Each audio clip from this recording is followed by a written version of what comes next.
Forget the usual power fantasy. The weakest hunter alive is walking straight into the deadliest fight of the year, and you need to see how he gets there. An extermination squad braces at the gate as a scout bursts in. A dragonic serpent is charging their allies' base at brutal speed. One hunter just sips his coffee, calm, like the coming storm is nothing new. Everyone in the extermination squad prepare for combat. A woman shouts as the world holds its breath. This is the first appearance of a legendary rank monster. The terror wall shatters like paper under the beast's roar. A woman near the back thinks fast. The buffs are working, and she might actually survive this raid. It's coming. Someone shouts, and then everything rewinds. Meet Choi Hyun-sung, a hunter barely a year into his awakening, who warps across the battlefield in a streak of purple light, cutting through the serpent's defenses like nothing else in this story.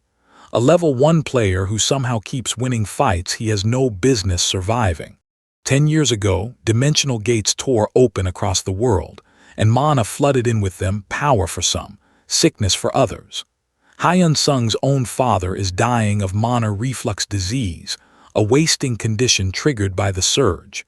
While monsters spill out and turn ordinary people into overnight fortunes as players, for Hyun-sung the gates were never a miracle. They were only ever a curse. The medicine that keeps his father's symptoms bearable costs a fortune, so his mother takes a second job, and his sister drains her wedding savings just to cover the bills. Hyun-sung watches, exhausted, and lets himself dream. If he awakened as a player, he could flatten mountains barefoot and leap across skylines, enough power to end all of this overnight. Then he laughs it off. Fat chance. Becoming a player isn't a skill, it's a lottery. The odds of awakening are completely random, with no clear path to earning it. Still, lying awake, Hyun-sung admits it to himself. He doesn't just want it, he needs it, now more than ever with his family drowning in bills. He washes up, kills the light, and tries to sleep on the wish. Then it happens. You have awakened, the system declares, and Hyun-sung nearly comes apart. Apparently the shock alone has killed people before. Shaking, he calls up his status window, praying for good stats. What stares back is worse than nothing. Numbers so low they barely look real. This is too horrible, he mutters. Then louder, this is just too much. 18. That's his total, while the average awakened player starts around 50, and he doesn't have a single skill to make up the gap. Normally, a new player locks into one of 3 roles: tank, damage, or healer. 99% do. But one rare path sits outside that system, the buffer class, so scarce only one is known to exist in South Korea. Han Yu-jin. Back home, Hyun-sung pulls up his status window again. An exclusive skill called Envy, active and passive skills both empty. Garbage, he mutters. Then another window flickers open, rare-ranked items for sale, priced at 2 billion points apiece. Points. Some kind of in-game currency. He has no idea what he's looking at, but he's about to find out it's very real. Then the shop shows him something stranger. An item ranked above legendary, one common buyers can't even see, an elixir, said to cure any disease outright. Hyun-sung's breath catches. His father's illness gone just like that if he can afford it. 2 words click into place. This whole system wants him to do business. Rich players buy tank skill books, he figures, so he starts there, until a red pill catches his eye, promising a hidden stat boost. He forces it down, gagging, and watches his arm change under his own skin. The payoff. His strength ticks up by exactly 1 point. Not nothing, but nowhere near enough. Points first, then strength, Hyun-sung decides, starting with the busted, skill-less exclusive ability cluttering his inventory. He lists it for sale at an obscene price, certain it'll flop. And it sells instantly. Thievery, he mutters, half guilty, half thrilled, then spends it all on a real skill. Foundation, laid. Meanwhile, across town, Deoksu, an elderly stranger, decades older than anyone who's ever awakened, steps up to a player registration counter and states his business plainly. He's awakened, he's here to register. The clerk freezes. Sir, are you certain? Officially, the oldest recorded awakening age on Earth is 58. He collapses right there in the lobby. Bystanders write him off as senile until his own hand starts glowing, a status window ticking upward. 1 point gained every second. Lifespan and points, it turns out, are the same currency. Do the math, and Deoksu has maybe a year and a half left to live. He needs another way to earn. Meanwhile, back at his apartment, Hyun-sung tries a safer bet, real inventory instead of guesswork. He drags out an old console, a phone, a stack of games, and lists them on the market, a genuine test this time. The registration fee clears. The listing goes live. It actually works. The listing locks in, and across a gate somewhere else entirely, on a throne over ruined streets, Rose, a demonic duchess trading on the same black market, scrolls past listing after listing, unimpressed, sneering at the same stale junk sellers keep posting. Then a notification pings. Brand new item. Her eyes light up. "Oh my," she says, "I have to get this." Hyun-sung breathes out in relief. His points aren't a one-way drain on his lifespan after all. There's a way to earn lost ones back. Across the gate, Rose turns a stranger's dead smartphone over in her hands, baffled by the blank screen, wondering if this odd little mirror runs on some clumsy foreign magic. Rose Court crowds in, snapping photos with a stolen camera and marveling at a glowing handheld screen, delighted by junk that means nothing to them. Night falls over the castle spires as one of her attendants, red-haired and horned, grumbles that she stayed up again chasing this nonsense from another world. Back on Earth, Hyun-sung tests the marketplace's rules, only 10 items listed at once, then can't resist spending 10 days of his own lifespan just to see what happens, and his body surges with new strength. He barely registers that buyers can file complaints before a notification hits. Every item he listed is already sold. A buyer calling herself White Flower reports one of his phones as broken, it's just a dead battery, and threatens to suspend his shop for 3 months if he doesn't sort it out. Shaken, Hyun-sung realizes his customers are otherworldly players hungry for outdated Earth tech, and scrambles to restock before his funds run dry. Hyun-sung stares at his old phone and something clicks. That's it. To scrape together fast cash for new stock, he takes a construction job, hauling gear all day under the sun and clearly impressing the foreman with skills he's picked up from years of odd jobs. By quitting time, he's exhausted, but it's finally over. Back home, his status window delivers bad news. 20 complaints filed against his shop, every single customer. He's stunned, then it gets worse. 3 days suspended right now, and if he doesn't fix the problem within 4 days, the ban stretches to 3 months. That's not happening. Jaw clenched, Hyun-sung gets back to grinding. Days later, boxes of used batteries and old phones arrive, and the marketplace eats it all up. Good. His points ticker rockets past 2 billion in a single stretch. It's a success. Already grinning, Hyun-sung is scheming his next haul. Old gaming consoles, outdated school phones, anything the buyers from beyond the gate can't resist. With money flowing, Hyun-sung tackles the real hurdle, becoming an officially registered player. The exam runs like boot camp, fail it, and you retake it forever. Pass, and the dungeon's finally open to you.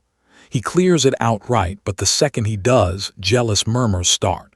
Just because he's got some rare class skill. The newly registered players invite him out for a drink to celebrate, but Hyun-sung turns them down. He's got somewhere he needs to be. Some grumble, but he shrugs it off. Then his player license finally arrives in hand. Now he can hunt for real and start earning toward his father's treatment. Gear doesn't come cheap. His shopping total lands at 714,000 won, and the shopkeeper reminds him everything costs, blade to armor to the dungeon entry fee itself. Outside, recruiters are scrambling for warm bodies, tankers, healers, anyone willing to risk the lowest rank dungeons where backup is in brutal demand. Hyun-sung waves off every party invite. His goal today is simple: hunt horned rabbits alone. Onlookers whisper that solo dungeon diving is suicidal for someone his level, but he walks through the gate without hesitation. Beyond it, the world turns dark and cold. This is really a dungeon now, and the rabbit waiting for him isn't small or harmless at all. The beast shrieks and lunges, all claws and fangs, while a nearby team screams for everyone to strike together. Hyun-sung doesn't wait for backup. He times his swing, connects clean, and grins at the impact. It's the first real proof that fighting solo isn't just stubbornness. It might actually work. Meanwhile, another team gets caught out. A swordsman drags a fallen teammate back, shouting to check if she's okay. Ordinary people were never built to trade blows with something like this cleanly. The group presses their opening anyway, yelling that this is their chance, but one voice mutters the truth. They badly misjudged how dangerous this lowest rank dungeon actually is. Hyun-sung finally drops the horned rabbit, bloodied, breathing hard and slower than the other parties, who clear theirs in 3 minutes flat. He shrugs it off, glancing at his player ID. Nobody cares how ugly the win looks as long as you walk out alive. Then his status window flickers open, stats ticking upward, and something else stirs in the dark behind him. Outside the gate, 2 dungeon watch staff keep a nervous vigil. The Bichwu Guild's team, led by Lee Hee-won, still hasn't surfaced. One reassures the other they'll be out in a couple of days, captured alive no matter what. But the worry on both their faces says the clock is already running dangerously long. Deeper in, their monitor catches something strange. A lone figure, no party, moving in near silence. Is that even a person? They guess rental gear, a green newbie in over his head, maybe hiding a stealth skill. It's Hyun-sung, of course, dragging himself forward with no item drop to show for the kill, telling himself he can't quit now, not with his father, his mother, his sister depending on him. Hyun-sung's blade flashes from the shadows and the horned rabbit drops in one stealthy strike. Outside the gate, the dungeon watch staff studying his feed exchange a glance. Under the game's 20-level rule, hunting monsters that far beneath you shrinks the loot to nothing. Yet this new player keeps grinding anyway. Who is this kid? One mutters. They keep the feed open, too curious to look away. Hyun-sung snatches up a stray mana stone level 5, just like that, but his status window tells the real story. Hour after hour grinding for scraps most players would call worthless. 8 hours in, he stops cold. Something about tonight feels different. He crunches the numbers and winces. 10 days scraping together scavenged gear barely matched what one clean kill should be worth. He forces a grin anyway. Okay, let's stay optimistic. This isn't so bad. Then he grips his blade and pushes back into the dark. Another rabbit lunges and Hyun-sung drops it without breaking stride. The system chimes. A new title unlocked, Horned Rabbit Hunter, worth a bonus stat point. Almost nobody holds it, not because it's hard, but because any normal player levels past rabbits long before landing 100 kills. He just did. Back at the monitors, the watch staff sit up straight. This hunter drops horned rabbits in a single strike, even swarmed by a pack. We have to reel him in, one says. Inside the dungeon, 2 agents in tailored suits step out of the dark. Hey there, one says, and Hyun-sung tenses, quietly pricing their gear. The agent introduces herself, Yujin of the Seowu Guild, and asks to see his status window join up, and the offer's real. Hyun-sung deflects. Showing his real numbers now would be humiliating, and he wants to owe nobody. He turns her down flat but pockets her card anyway, just in case. Yujin and her partner pull back from the gate, certain Hyun-sung will regret going it alone but unwilling to force him. Meanwhile, Hyun-sung's already gone, riding a taxi toward the Blood Fox dungeon. The driver recognizes him from the Horned Rabbit clear and congratulates him. Hyun-sung just nods, already wondering if this same grind works on any dungeon, not just rabbits. At the entrance alone, he tells a curious onlooker it's just him, no party. Inside, a group of armed hunters already stalks the shadows and Hyun-sung freezes, wary of getting spotted. He waits them out, then flips on stealth. Blade drawn, he lines up the first Blood Fox. Each clean kill is worth around 180 points, and he intends to cash in every one. Choi Hyun-sung asks himself if it's time to stop being careful and hunt seriously, then answers with his blade. 2 hours vanish in a blur of stealth strikes. 200 kills, then 298, 299, 300 and climbing. Every fox drops in one hit, exactly like he planned. "It's going as directed," he mutters. Of course. A status window pops up. His strength just jumped, and this new title is stacking stats differently than the last one did. He pushes past the wall of fallen foxes and decides to run it again for one more test. 7 hours later, exhausted but wired, his rank ticks up once more. Whatever the ceiling on this grind is, he hasn't hit it yet. As expected, this rare rank isn't the final one either. He figures he'll come back tomorrow and push further. Slumping down to rest, something catches his eye. A glowing item on the ground. A skill book. Solar Body, common rank. A passive that builds stamina and muscle through steady training. The kind of thing he'd never normally be able to afford. Back at the counter, the clerk empties his haul and freezes. A mountain of magic stones, more than they've ever logged from one hunter, and then a rare rank skill book on top of it. "There's never been a rare skill book found around here," he stammers. Choi Hyun-sung just watches, cool and unbothered. "We're done here, right?" he says, allowing himself the smallest smile. The stones alone clear 860,001, with more coming once the skill book sells. Walking off, Choi Hyun-sung runs the math. At this rate, he's pulling nearly 1,000,001 a day, proof that going solo was the right call. Staring at the city that night, he weighs getting a room closer to the gate, then decides today's the day he upgrades his title. Choi Hyun-sung stares at his stat window, stunned. He's the first hunter ever to hit rank 5 on this achievement track, then rank 4 right behind it. He grins, wondering if legendary rank could be next. Eyes heavy, he calls it a night, and 10 days vanish in a blur of grinding. Another notification pings, rank 3, cleared.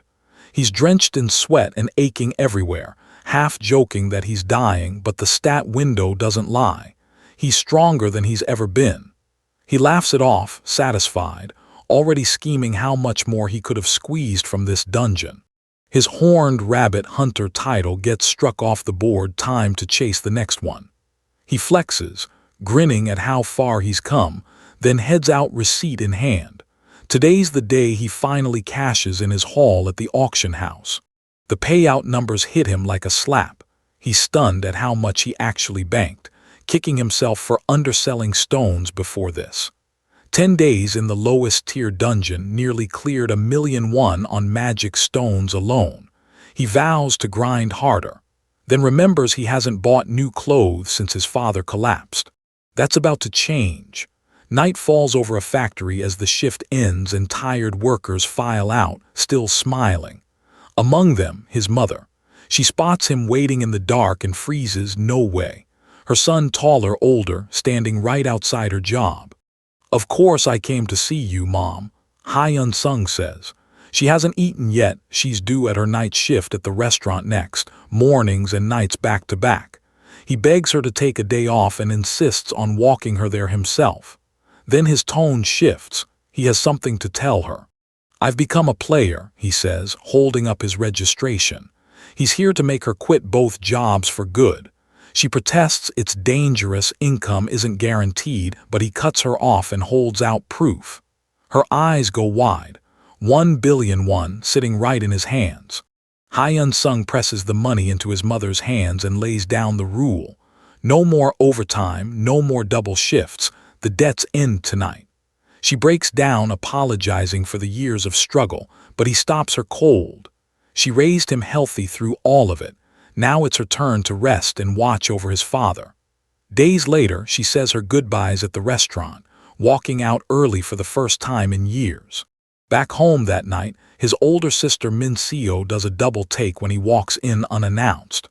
Before she can ask why, Choi Hyun-sung cuts straight to the real news. He's awakened, he tells her, and he's already earned serious money doing it. Min-seo can't process it, staring at him like the words don't compute. demanding to know if this is actually true. He promises to handle everything now so she and their mother can stop worrying, and the relief finally breaks her. She wipes at tears, admitting how hard these years have quietly been for her too. The next morning, bag packed, Hyun-sung heads for the door. She frets over his thin hoodie for gear, but he waves it off. He'll just borrow equipment near the dungeon and steps out.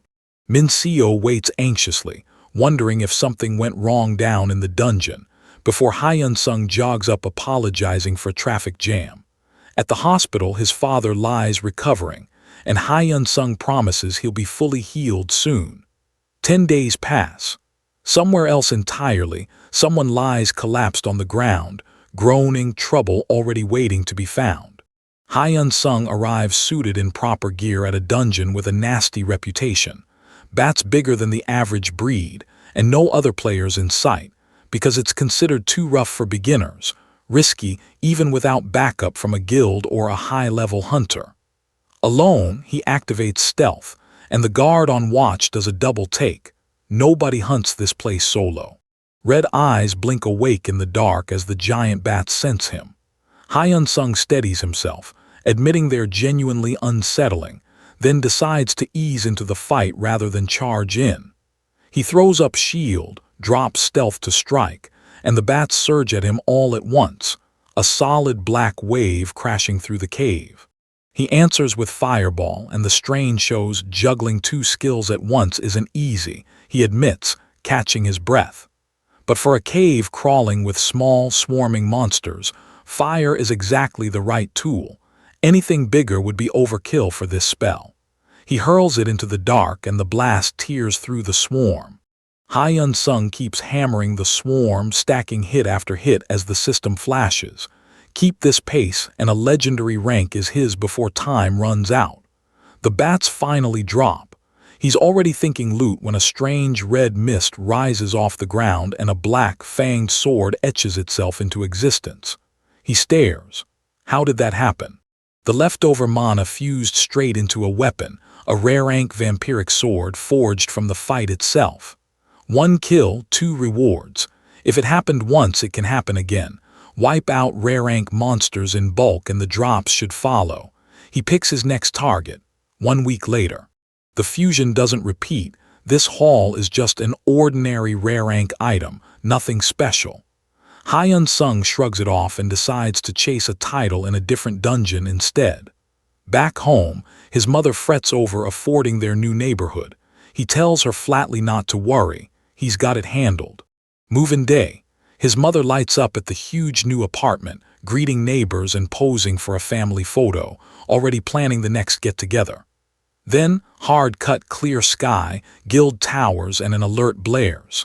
A dungeon's open, wolf-like beasts pouring out, and Hyun-sung is already in the middle of it.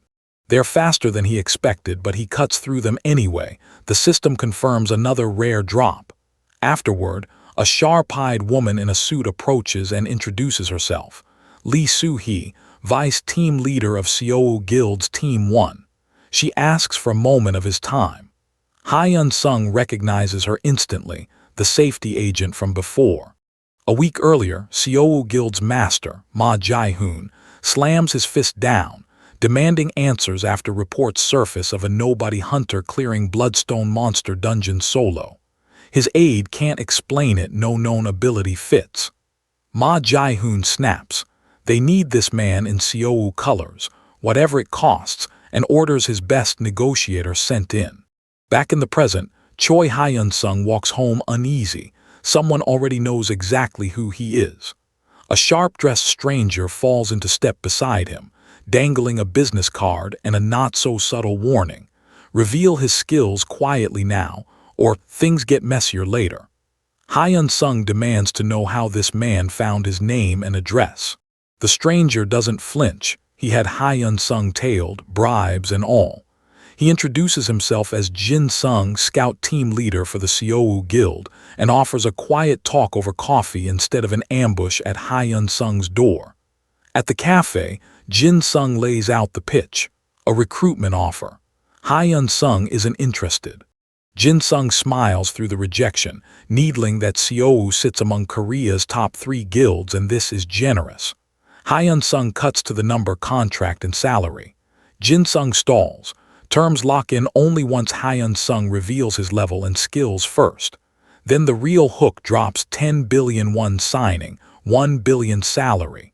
Hyun-sung freezes. That kind of money has only ever gone to Kim Hanel, Korea's prized buffer. Hyun-sung hasn't proven anything close to that.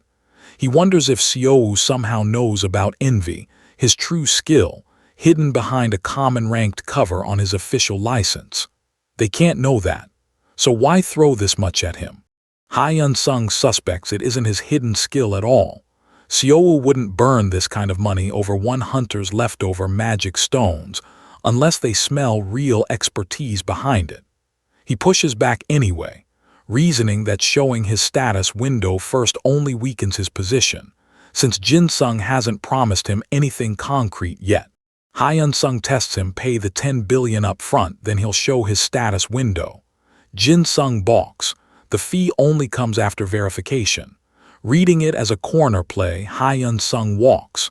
Elsewhere, Lee Soo-hee resurfaces, unsettled that his information already leaked.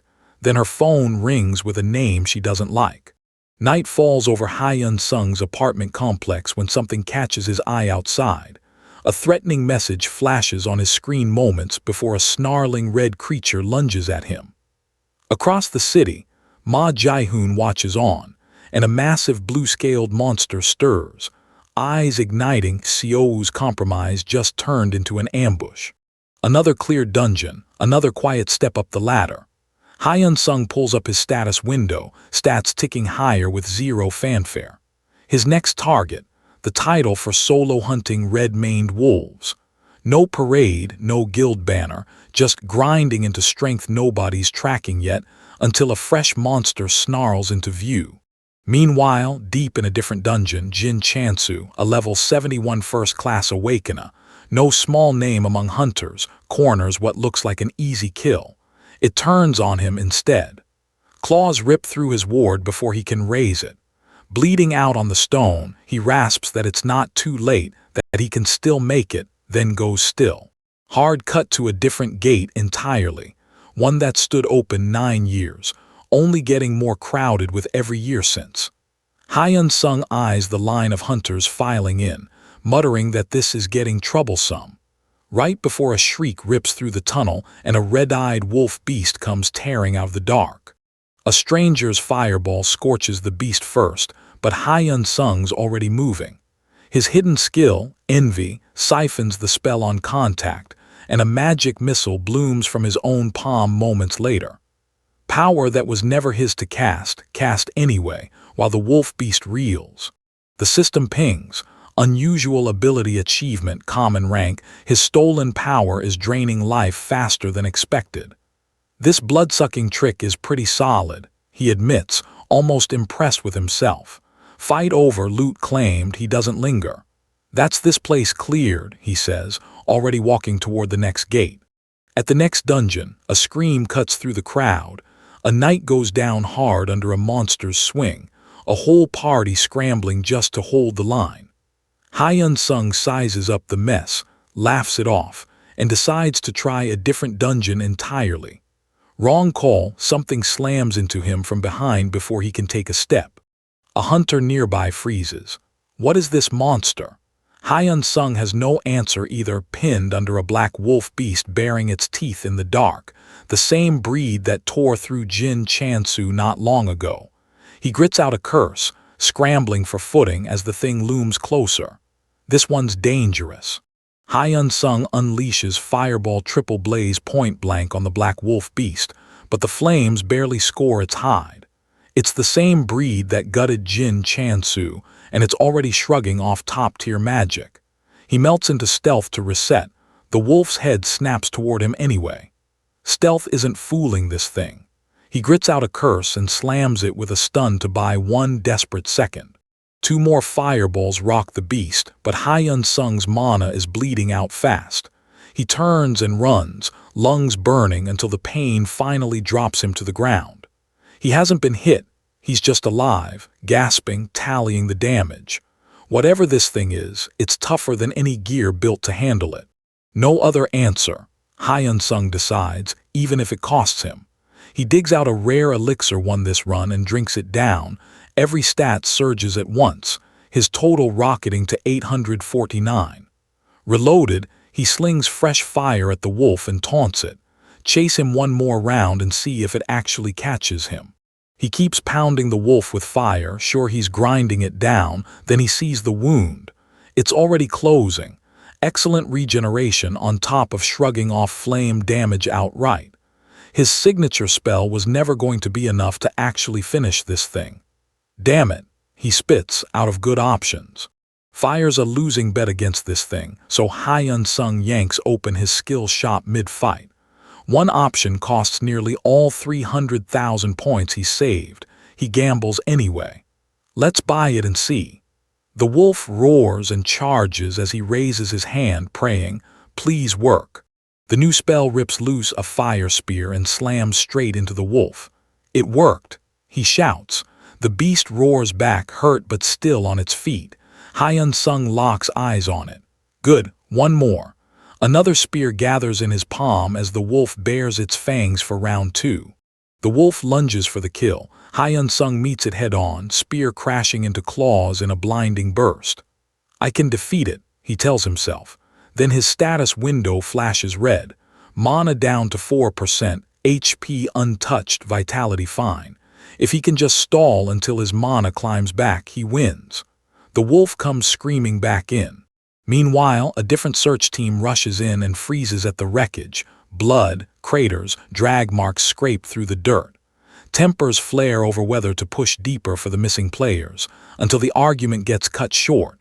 A monstrous black wolf beast bursts out roaring.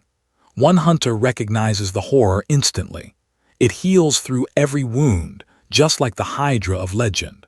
That hunter braces, knowing a drawn-out fight favors the beast. But the clash barely gets a beat before the scene rips back to Choi Hyun-sung, still locked in his own war of attrition. He stares at his fire-wrapped fist in disbelief. This borrowed, half-understood skill is actually working. Hyun-sung presses the advantage, driving his blazing spear into the wolf beast again and again. It connects, solid, staggering hits that would have been impossible with Fireball alone. The beast's red eyes flare with fury rather than fear, and it comes right back at him, fast and vicious, refusing to give ground. He grits through the pain, launching another scorching arc as the beast roars back with everything it's got. Both of them are running on fumes now, Hyun-sung's arm shaking, the wolf's hide scorched and smoking, but neither backs off, circling for the next collision.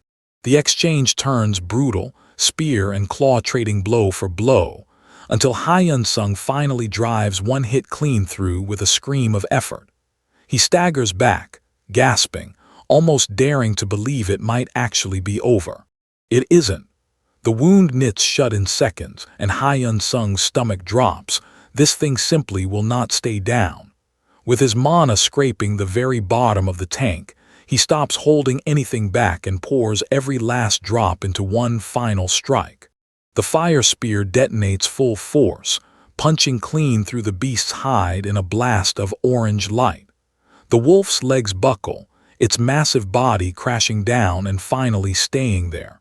Before Hyun-sung can even catch his breath, a cloaked figure steps into view at the edge of the wreckage. The wolf beast's corpse lies still at last as a system alert flashes. Named Monster confirmed. Hyun-sung stares, stunned it even qualified for that tier. Then another prompt lands, his first achievement title, hard-earned and overdue. He exhales, 2 new titles in one night, but nowhere close to worth the trouble it took getting them. A status window unfurls, and it isn't a title, it's a skill, ranked soul rare. The read stuns him. Unless his head is destroyed or he dies instantly, every wound heals shut. He's effectively immortal, just slow to mend. Even the auction house has never seen a skill like it. More than that, it's the only one of its kind in the entire world.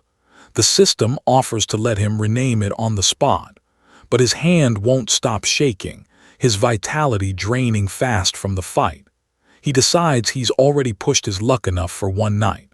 One more drop catches his eye, a common rank skill, but one with real room to grow, not bad loot off a kill that size. He pockets it and turns to scout the wreckage further. Meanwhile, elsewhere in the dungeon, an armored search party, the Player Association's extermination squad, closes in on his position. Han Seo-yeon, the extermination squad's team leader, lays out the stakes. A high-level monster is loose somewhere in the Red Wolf dungeon, and the death toll has already climbed into double digits. A subordinate insists it's still just the ordinary red mane wolf, until a shout cuts through the ranks. A player's been found. Alone. Choi Hyun-sung goes rigid, catching an unfamiliar presence bearing down on him fast. Footsteps close the distance, and the squad rounds on him mid-stride, sizing up his gear with open disbelief. Whoever this stranger is, his equipment reads as seriously high level, too flashy for someone caught alone out here. Seo-yeon reaches him first, worry breaking through. "Are you all right?" "You're a mess," she says, then asks if he ran into that guy, the high-level threat this dungeon was never supposed to hold. He admits he's already hunted it down. The monster's name slips out, Gradon. Stunned, she asks where it is now, catching herself when he flinches at her tone. She presses a costly-looking salve into his hand. "Dab it on the wound," she says, waving off his protest. Then, hesitating, she says there's something else to report. A monster she encountered herself, a three-headed black leopard unlike anything on record, easily the size of a house. The gate flares once and seals the dungeon's dead, but nothing about this feels clean. Seo-yeon and the cloaked figure grab what's left to loot, relieved just to be standing. Then the real worry surfaces. That three-headed monster she spotted already tasted blood. If it slipped through before the gate shut, nobody knows when it strikes again. Back on the surface, Seo-yeon reports the sighting to the association, then can't shake a nagging thought. Somewhere out there is the player who limped out of that dungeon alone, having lost his whole party. She tells her squad to hold position. The cloaked figure offers to wait with them. She goes to check on him herself. Seo-yeon retraces his path to the gate and finds nothing, no body, no blood. He got out. Meanwhile, across town, Choi Hyun-sung studies his own bandaged hand. The wound's closing faster than it should, slow but steady, his new immortality skill already at work. Wrecked, he collapses on the floor, right as his mother walks in. His mother's already rattled, a call about the dungeon disaster, dozens dead, names still unconfirmed. She hangs up shaken, then turns and spots exactly why her son looks so worn out. Choi Hyun-sung waves it off. He barely saw what happened, he says, just a job that's turning out more dangerous than he expected. Nothing more. Choi Hyun-sung insists he's fine, more than fine, actually enjoying the grind of clearing dungeons and getting stronger with every fight. Back at the Red Wolf site, the investigation turns grim. 2 security agents dead, and clear tracks proving the three-headed monster entered the dungeon, but none proving it ever left. Kim Dong-soo, a player who specializes in tracking monsters, calls in Shin Yuna, a tracker with a gift for reading traces others miss. Her senses pick up the missing player's last stand, and something stranger. One lone player actually engaged the three-headed beast, refused to go down, and fought hard enough to make it retreat. Yuna follows a hot trail of flame-type magic, clocking the fighter's speed as way above normal. Her first guess is a magic swordsman. They find where the leopard bled heavily, clearly staggered. But the numbers don't fit clean. Maybe not a swordsman at all, but a mage running an absurdly high magic stat. Dong-soo and Yuna crouch over the blast site, no corpse, just scorched stone where the three-headed leopard used to be. Whoever finished it fought up close and personal, then dropped it with one clean burst of fire. This wasn't a mage picking things off from range. This was a swordsman who could burn. "No way," Dong-soo mutters. The highest registered player level on record is only 24, and this fighter doesn't match any safety agent or gate crew roster they know. Nobody that strong has any business slumming it in a beginner dungeon. Yuna offers to try tracing the footprints herself, just to see. Yuna reads the ground, heavy monsters leave drag marks, but a fight this clean leaves nothing, no skill residue, no trail past the kill site. She apologizes for even trying. As they head back, she logs the report anyway. Someone out there can solo an unranked monster alone, and that's worth watching. Meanwhile, the nation-run player association has been bleeding talent to the private guilds for years, its old guard hollowed out by corrupt executives, until new leadership clawed back some ground by matching guild pay. Now an association handler stares at a rising player's activity log, timestamps stacking up night after night. "I can't ever lose them," she swears. Across town, Choi Hyun-sung shoulders his bag, time to finish off the Red Wolf dungeon. He's cleared every other one near his house already. Alone, he turns over the problem of his new skill. It's passive, there's no way to train it directly, and honestly he decides at least it can't get him hurt. His phone buzzes. A contact who scouts for the Seondo Guild warns him the association's crackdown on undeclared mana stones is really just a tax grab, and there's probably a quiet cartel between the guilds and the association itself.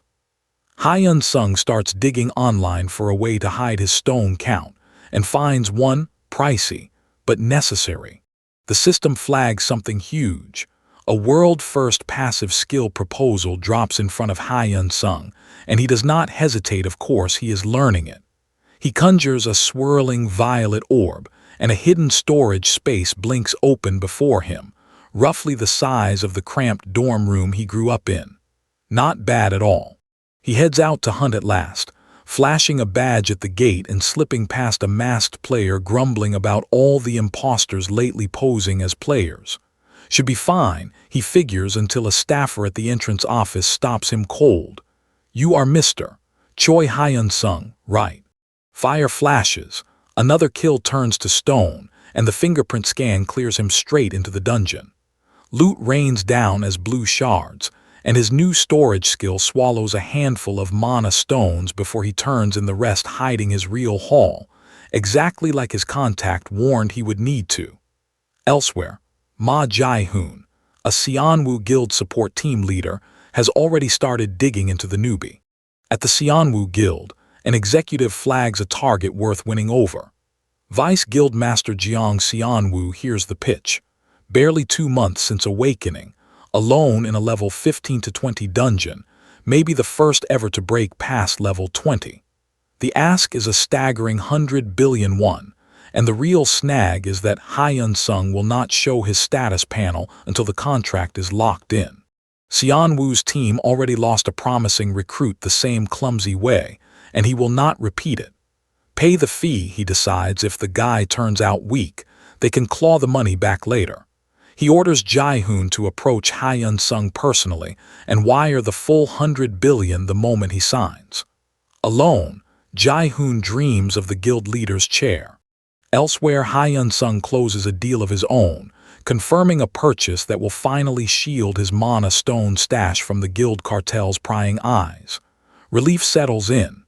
Days later, graduation behind him, he sorts through his collected loot piece by piece, one duplicate, set aside until finally, there it is.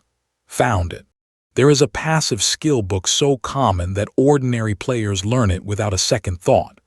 Hyun-sung tries and the system flatly rejects him, a failure he has never even heard of before. Then his own passive skill window flickers and rewrites itself on its own. He stares, unsettled. What is happening to him? Hyun-sung feeds the mystery book into his new passive skill, and his hunch is confirmed. It gets absorbed instantly because underneath the label it's just a common healing boost skill book. He forces himself through the fusion, but when he checks the result, the growth is barely a flicker. That book alone cost 30 million won. Whatever this passive skill really is, growing it the normal way is brutally inefficient.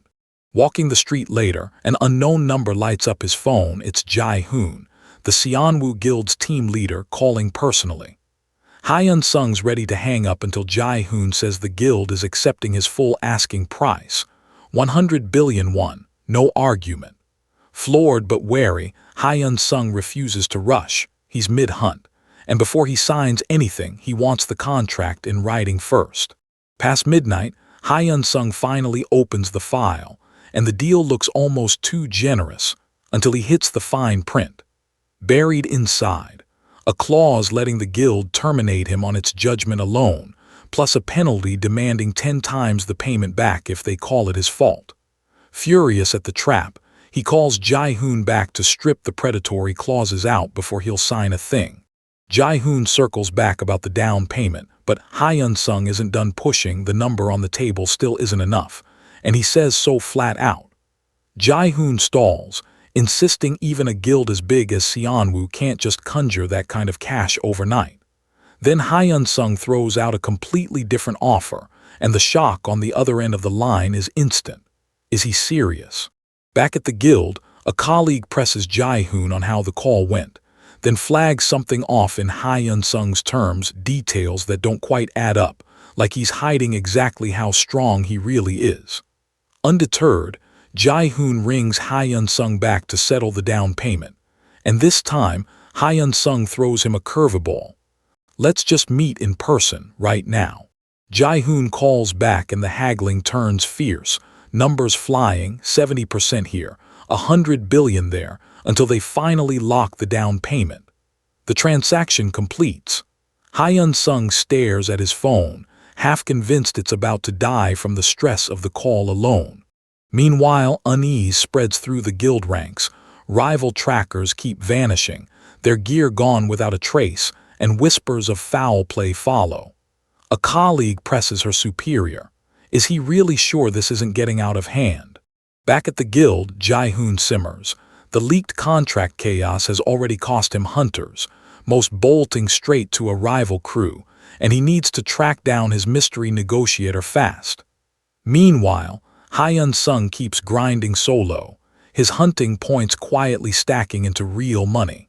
Managing the black market sale window becomes its own grind. Only a handful of listings show at once, with no auto-relist like in a game. He eyes a top seller named Michael moving hundreds of items at a time. Rank clearly matters, and climbing it means banking more points first. Determined to move faster, Hyun-sung wades into a swamp crawling with spear-wielding frogmen. He closes in blade first, then snaps off a magic missile that punches clean through one of the creatures. It drops. He's breathing hard, but the grind is paying off. This pack is nastier than the last. No wonder so few hunters bother with them. Surrounded, Hyun-sung slings a fireball into the line, the blast tearing through the ranks. Before the smoke even clears, something else crashes into the fight right beside him. A stranger drops in swinging a blade of their own, and Hyun-sung barely blinks. "Come at me," he says, rolling straight into it. Steel meets scale as a frogman lunges tongue first.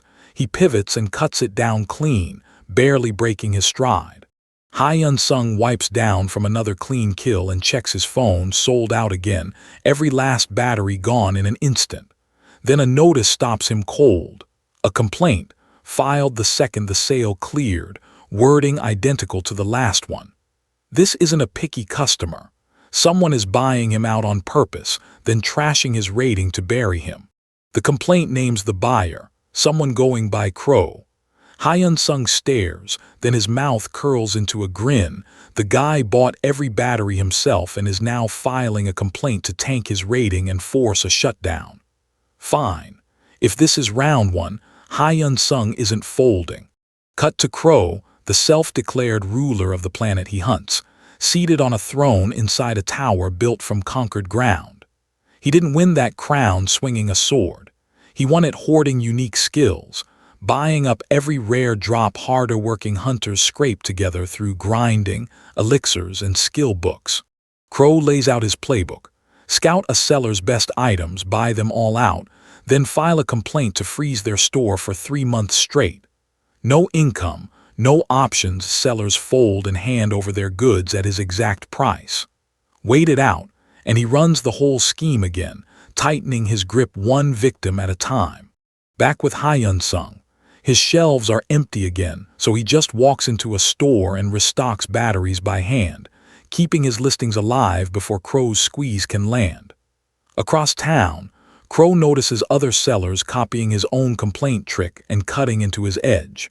Undeterred, he laughs it off. He'll simply triple his prices and profit regardless. Choi Hyun-sung watches his stock clear out again, but this time he holds back. Flooding the market is exactly what triggered those complaints before, so he starts trickling batteries out slower. Meanwhile, Crow doubles over his own screen, having paid 4 times the normal price just to keep up.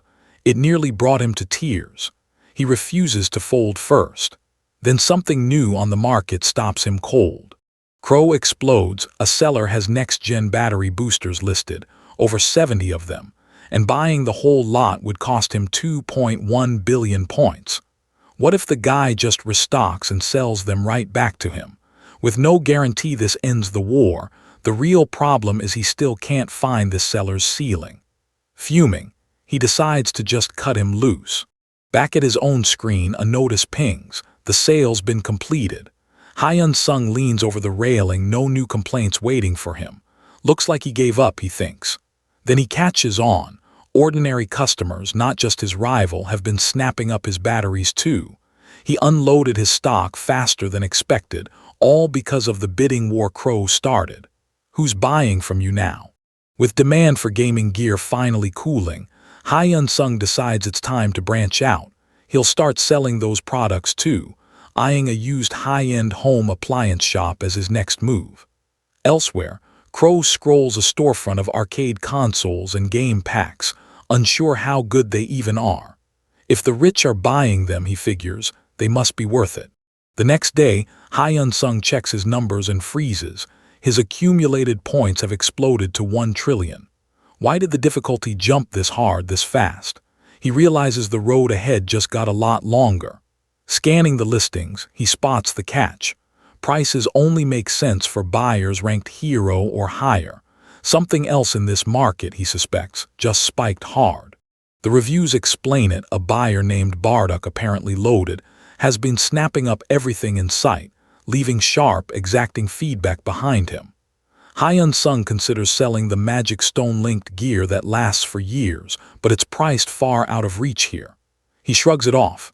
He doesn't need to chase that market anyway, not with his arcade consoles already moving well. Let's just window shop, he decides. Browsing further, Choi Hyun-sung eyes a pet for sale. The price alone floors him, and Bardock's review calls it less a necessity than a luxury flex. He wonders just how insane a legendary rank elixir must cost by comparison. Then his phone buzzes late at night. A caller asks if he knows someone tied to the Sianwoo Guild causing trouble. Choi Hyun-sung hesitates. He's honestly not sure. Trouble comes knocking on Choi Hyun-sung's own doorstep. A sharp-dressed man, team leader Beak of the Sianwoo Guild support division, shows up uninvited at his mother's house. She panics on the phone, ready to let him in. Choi Hyun-sung cuts in fast. Don't open that door. I'll handle this, and takes the call himself, facing Beak head-on. Beak pushes hard. The payout's already arranged, so why the attitude? Choi Hyun-sung isn't buying it. He had a lawyer comb through that agreement, and it wasn't 1 or 2 red flags. It was a mess Beak clearly hoped he'd never read closely. Then Beak drops the real threat. Sign, or the Sianwoo Guild exposes his status window to the world. The one secret Choi Hyun-sung has built this entire hustle around hiding. Alone under the shower, he can't shake it. No contract is worth handing his true power to people like this. Choi Hyun-sung shuts it down. Hang up now, burn this number, and if Beak ever goes near his mother again, there'll be no more warnings. Beak seethes at the arrogance, then quietly orders his team to pull up Choi Hyun-sung's location. They already know exactly where he is. Beak's plan: no killing, just enough fear to send Choi Hyun-sung crawling back to sign. Meanwhile, across town, Choi Hyun-sung has no idea he's being hunted. Cart loaded with resale goods, designer bags and electronics stacked high, focused only on turning his rising sales into hard cash. Hall secured, Hyun-sung walks off satisfied that should settle things for now. Then night falls, a blue portal flares open above the skyline, and he steps through into the hunting grounds. Time to work the other job. A pack of lizard folk raiders charges in, and his sword is already moving. He carves through the horde, fire and steel tearing the pack apart, and 6 hours later it's already done. The system logs an achievement, cleared faster than expected, even by his own standard. Under the night sky, satisfied, his phone buzzes. He picks up, and whatever's on the other end, it isn't over yet. Hyun-sung heads for his usual goblin dungeon, with no idea that team leader Beak's men are trailing a few steps behind, watching his every move. He steps through the portal, and the world flips to a burnt orange forest choked with mist, his first time cracking a hunting ground quite like this. He melts into the tree line with a stealth spell, sliding past a goblin watchtower without a sound. Deeper in, he sizes up the clearing, should be fine here, and opens with a magic missile that punches clean through the first goblin before the rest even clock he's there.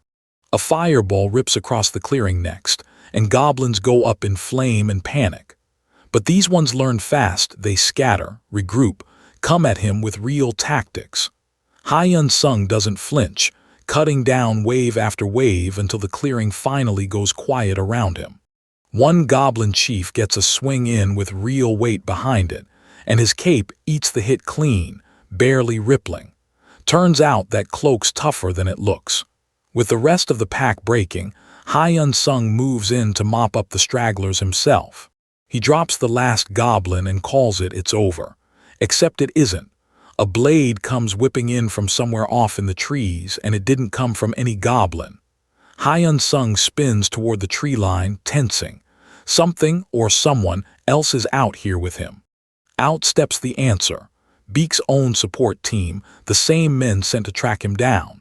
They claim this ground as guild territory and accuse him of trespassing on their turf, throwing threats his way. Hyun-sung isn't rattled. There's no rule handing them this dungeon, and he says so flat out. Words stop working fast. One of the guild's hunters draws on him for real, and the standoff snaps into a straight fight, blades out, spells flying, tempers gone. Hyun-sung meets it head-on, and it's immediately clear his opponent has badly misjudged who they just picked a fight with. The clash turns in an instant. A strike lands true, and someone reels back in shock at what just happened to them. A scream tears through the dark, a burst of raw power lighting the trees for a heartbeat before everything goes black again. This isn't over. The blade that just grazed Hyun-sung was no accident, and the moment he turns to face his attackers, the stakes flip. These aren't guild rivals looking to bicker over turf anymore. They saw his face use real power, and now silence is the only outcome they want. A hulking blonde swordsman among Beak's men steps up, sneering that this can't really be the kid who cleared the second job, not worth crossing paths with in some goblin dungeon. Beside him, a cold, smiling woman waves it off. Finish him quick. She will settle for just taking a hand. Hyun-sung's shield snaps up just in time, and he clocks it instantly. This swordsman is nothing like the guild goons he's brushed off before. Faster, stronger, sharper, with a blade in every way. Without the shield right now, he admits, this fight could actually kill him. Bystanders panic and beg to run while they still can. Then Hyun-sung answers for them, hurling a fire spear that rips through the trees and detonates dead on target. Smoke chokes the clearing, and out of the haze the swordsman snarls that no insect gets away with landing a hit on him. The fireball barely slowed him down, and Hyun-sung grimaces. He had pulled the strike, not meant to finish him, and now he is paying for it. Steel meets steel again in a shower of sparks as the swordsman surges back in, pressing the attack with everything he's got. Blades hammer through the smoke, the swordsman roaring that this bastard will pay as his sword finds flesh and a cry of pain rips out. Hyun-sung grits through it, sword raised, then his eyes narrow. He spotted the opening. Found you, he mutters and drives back in for the finish. Something's off. Hyun-sung realizes mid-clash. Every one of the swordsman's strikes keeps missing anything vital, like he's not actually trying to kill him. Suspicious, Hyun-sung answers with another blast of fire that drops the man howling, smoke swallowing the clearing, as the rest of the crew scrambles for a plan. Mid-fight, Hyun-sung's system flashes up a rare passive skill worth a staggering fortune, and he locks it in with a grim good. The swordsman just smirks, telling him to quit running, that he's already lost. Hyun-sung says nothing, just counts down. 60 seconds is all he needs to shut this fight down for good. A new player crashes into the fight. A woman with a spear closes in on Beak's ace swordsman, grinning, "Good, I can get him." The clash is over almost before Hyun-sung can process it, the swordsman left trussed and dazed at her feet. Stunned, Hyun-sung can only stare as she turns and greets him, cool as anything. "Hello, Mr. Choi Hyun-sung." Up close, she looks oddly familiar, and then it clicks. She's the woman he once handed a rare potion to, the one that saved her life. She apologizes for the trouble back then, and he thanks her for the save just now. But she brushes it off. "The truth is," she says, "I've been watching you from the beginning." She isn't here for the guild thugs, she clarifies. She's Shin Yoon-hui, head inspector of the Players Association, and she followed Hyun-sung specifically into this dungeon to see what he could really do. Before he can process that, she's already moving on. First, they clean up these men, then they talk properly, away from here. Once clear of the dungeon, Yoon-hui drops the real reason. These same men are suspects in a string of dungeon disappearances her association has quietly concluded are actually murders. Hyun-sung goes cold. Were they sent to kill him from the start? Yoon-hui doesn't think so either. Something bigger is going on here. So what's driving it? Yoon-hui admits she doesn't know yet. That's exactly what they need to dig up. She turns back to the swordsman, spear planted beside his head. "I know you're awake. Get up." No mercy in her voice. She never intended to go easy on him, and a scream rips out of him to prove it. The support team woman tries to flip the script, snapping at Yoon-hui for roughing up a fighter, threatening to run to the police and the media over it. Hyun-sung fires back that he was only defending guild members who'd been attacked unfairly. Then Yoon-hui catches the slip. How would an unconscious woman know she's a Players Association official? The woman freezes, caught. Yoon-hui doesn't blink. "Look around," she says. "This is a dungeon. No witnesses. No evidence, and Choi Hyun-sung certainly isn't running to report anyone she decides to kill here. If the woman wants this goblin dungeon to not become her guild's grave, she'd better cooperate, because right now she's only worth keeping alive as a witness." Yoon-hui rounds on Beak's support team woman, mocking her feigned bravado, then turns to Choi Hyun-sung and asks him to step back while she finishes the job. He agrees, warning her not to let the others slip away. Night falls. Alone with the captured swordsman, Yoon-hui gets her answers, and his scream tells us exactly how. Meanwhile, whispers ripple through a knot of watching hunters. Hyun-sung's unique skill has them rattled. His level reads far higher than anyone expected. Wary of being tied to Sianwoo Guild's dirty work, one scout presses a card into his hand, an invitation to switch sides, just in case he ever wants out. Hyun-sung walks off, gut twisting. If Yoon-hui ever learns he's the one who actually killed the three-headed monster, there's no telling what happens next. Getting stronger feels like the only real answer. Then footsteps catch up. It's Yoon-hui herself, confirming what he already suspected. Sianwoo Guild ordered the ambush on him personally. Yoon-hui isn't finished. She's pieced together real evidence naming who gave the order enough, she believes, to take down even a guild as untouchable as Sianwoo. Hyun-sung just nods, wary. She waves it off for now. "Get out of here first," she says, "talk later," and the two head off together. Time passes.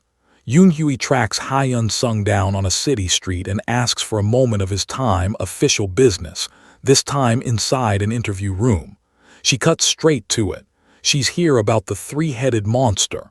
Hyun-sung tenses. How did she even know he'd been in that goblin dungeon at all? Yoon-Hui shuts down his suspicion of foul play. The player association is entitled to pull any member's dungeon entry records. No warrant needed. Hyun-sung admits the truth. He'd gone in on an informal, unauthorized hunt and gotten swept into the chaos that followed, and apologizes again for not stepping in sooner. Turns out the whole sit-down was a test. Yoon-Hui admits she needed to confirm his real limits after watching the move he used to drop Jang Woo-hyun cold. Hyun-sung braces for the accusation about the monster kill, but she isn't here to expose him. The player association tracked him down to reward him. Yoon-Hui doesn't stop at settling the ambush case. She drops a real offer. Skip the guilds, become a hunter under the association directly, same payout Seonwoo promised, plus tax cuts and free gear. Hyun-sung refuses outright until she names her price. Pass one test.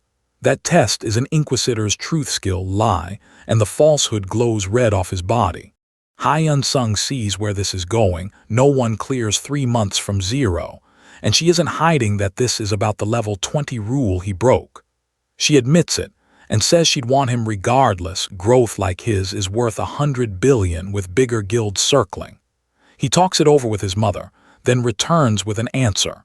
He agrees and consents to the truth skill.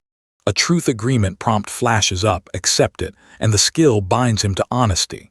Something about it nags at him, but he shakes it off and agrees. Face to face with Yoon-Hui, the questions start simple. He awakened 3 months ago, doesn't know how to break the level 20 rule, and somehow he's already level 140. Then the real question lands. Why hunt low-level dungeons at all? Yoon-Hui presses harder. Does he hunt weak monsters for a reason despite real power? Can he pass the skill to someone else? No. Did he use it to dodge the level 20 rule? Yes.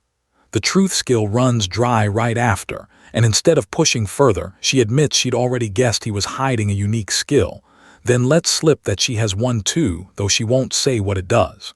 Yoon-Hui explains unique skills are exceedingly rare, and everyone who's ever awakened one has climbed to the very top of the food chain. Hyun-sung realizes just admitting his skill in front of her already sealed his fate. She slides a player association exclusive contract across the desk, telling him to sign quickly, since revealing a unique skill practically erased his choice already. He scans the terms: an eye-watering stipend, unlimited backup funds, full authority in emergencies, but one line stops him cold. It's a lifetime agreement. Then Yoon-Hui misreads his power completely, gushing that he can level up off any monster, stones or not, becoming the strongest player alive. Hyun-sung stays quiet, relieved she's chasing the wrong theory, then pushes to shorten the contract length. Yoon-Hui turns serious. Fewer than 80 people on the entire planet carry a unique skill, she says, and until Hyun-sung walked in, she was the only one in all of Korea who had one. He's just doubled that number. She won't budge on a lifetime deal, promising to throw in almost anything to keep him from walking away. Hyun-sung pushes for 1 year and a slashed down payment instead. She shuts it down flat. He tries 2 years. She just sweetens the money further. Neither side gives, and the standoff over how long he actually belongs to them stays unresolved. The terms land: 2 years locked in, a 20 billion won down payment, and if the association ever wrongs him, he walks free for good after. Someone reacts, stunned at money in the hundreds of billions. Hyun-sung holds firm he won't hand his future over for cash alone, calling it a trial run, not a lifetime leash. Yoon-Hui heads off to check with her superiors while he waits. Yoon-Hui agrees to his terms on one condition: any offer from a foreign player association has to come through Korea first, no exceptions.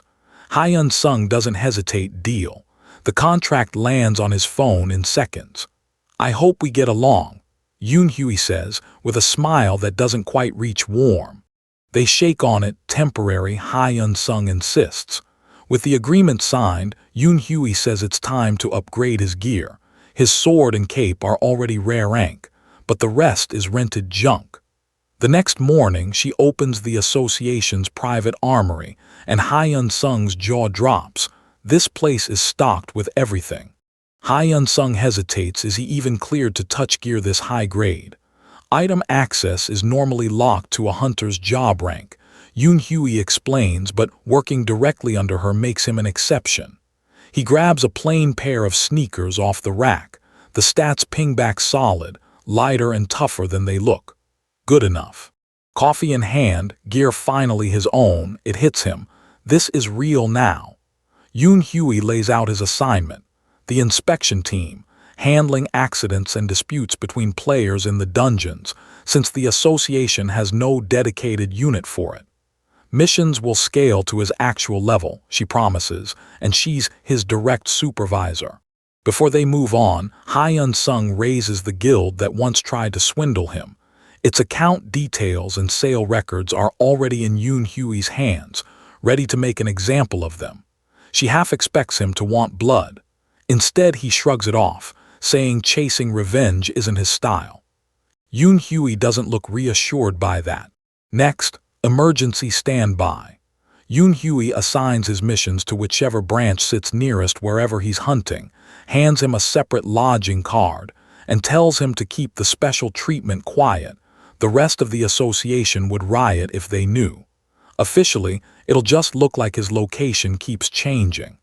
Hyun-sung isn't thrilled, but he gets it. Outside, Yoon-hui hands over his new player license, official proof he answers directly to her, so no more getting hassled like before. Hyun-sung asks if he's free to go. She waves him off, telling him to just follow the standby schedule. Emergency calls barely ever fire, she says, but if one does, he'd better answer. The contract payments already hit his account, and Hyun-sung wants to spend it fast on skill books. Good call, Yoon-hui says, walking him straight to the association's shop. Turns out skill books are brutally scarce. Demand crushes supply, and anything new that drops sells out instantly, even here. The car door clicks shut and Yoon-hui walks off. Insurance already sorted, the vehicle simply his now, no argument allowed. Hyun-sung watches her go, thinking most of what he's buying he doesn't even need yet, but someday he will. Elsewhere, the association president grumbles at his desk. 2 years, however he slices it, is far too short. He rounds on Choi Hyun, the association's first-ever unique skill hunter, accusing her of sabotaging his shot at a lifetime contract for Hyun-sung. She turns it back on him. He tried the same trick on her once, dirt-cheap wages dressed as opportunity, until she fought for every improvement.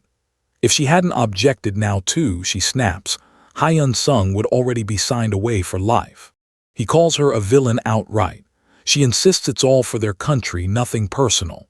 Privately, though, he admits a life contract for Hyun-sung would suit her ambitions fine either way. Half joking, half rueful, he grumbles about ever getting tangled up with this woman, offers to cut ties if she's so unhappy. She says no. Asked where he's headed, he answers flatly, to work. Hyun-sung checks his phone, quietly relieved. This payout alone covers his father's hospital bills and living costs for a while. Careful not to draw suspicion, he limits himself to just one restoration-type skill book this round. His real target is the hidden book of immortality. He needs to know what it takes to grow it, and starts testing what else the market offers. He decides to buy up every active skill rated rare or higher, plenty of hunters, he figures, let solid actives sit unused. Standing at a bus stop as the light fades, he burns through the books one by one, watching each dissolve into him, satisfied he's used just about the right amount. Grinning, he strolls off, already plotting his next move. Why not try point shopping too? Hyun-sung clears his backlog of loot, game sets, notebooks, perfume, watches, selling it all off to look after his father. In disguise, mask and sunglasses on, he strolls into a store for plain batteries, settles his usual order, pays it off in points. That night, walking toward a motel, he stops cold. Someone unfamiliar catches his eye. Shaken, he decides to spend everything, keeping 3 billion back. Hyun-sung pours his surplus points into raw stats, then funnels the remaining 5 billion straight into the Book of Immortality. He flicks a finger to test the surge and freezes, staring at his own hand. This is insane. He mutters, his body just became something else entirely. Wide open. Every member of the Siamang Guild is under arrest. She confirms it herself. Guild Master Jung Sung-mo is tied to a murder scandal, already expelled from his own guild, hunted by both police and the association, with nowhere left to run. The call wraps with a quiet thanks, and Choi Hyun-sung slips back into the night to chase down his last skill book. He tracks it to a rundown motel, cracks it open, and feeds it into the Book of Immortality, one more piece quietly added to the arsenal he's been building in secret. The system flashes. The book has evolved again, sharper and hungrier, its unique and legendary effects now doubling on absorption. Choi Hyun-sung grins at the leap, then sobers. True heroic level still feels miles away. He shrugs it off and turns in. Tomorrow is his first emergency standby duty. Morning brings Choi Hyun-sung's first shift as an emergency standby hunter, and the nerves show the second he arrives. Guild members and fresh recruits crowd the site. Another first-timer admits he's just as anxious. Choi Hyun-sung falls in quietly among them, badge in hand, ready for whatever comes through that gate. Seo Tae-chul, the veteran running the dungeon site, greets Choi Hyun-sung with a handshake and pairs him with Lee Soo-young, a hunter near his own level. The instant Tae-chul walks off, Soo-young bristles at his casual tone toward her, until Choi Hyun-sung, caught in the crossfire, offers a quick apology and the tension eases.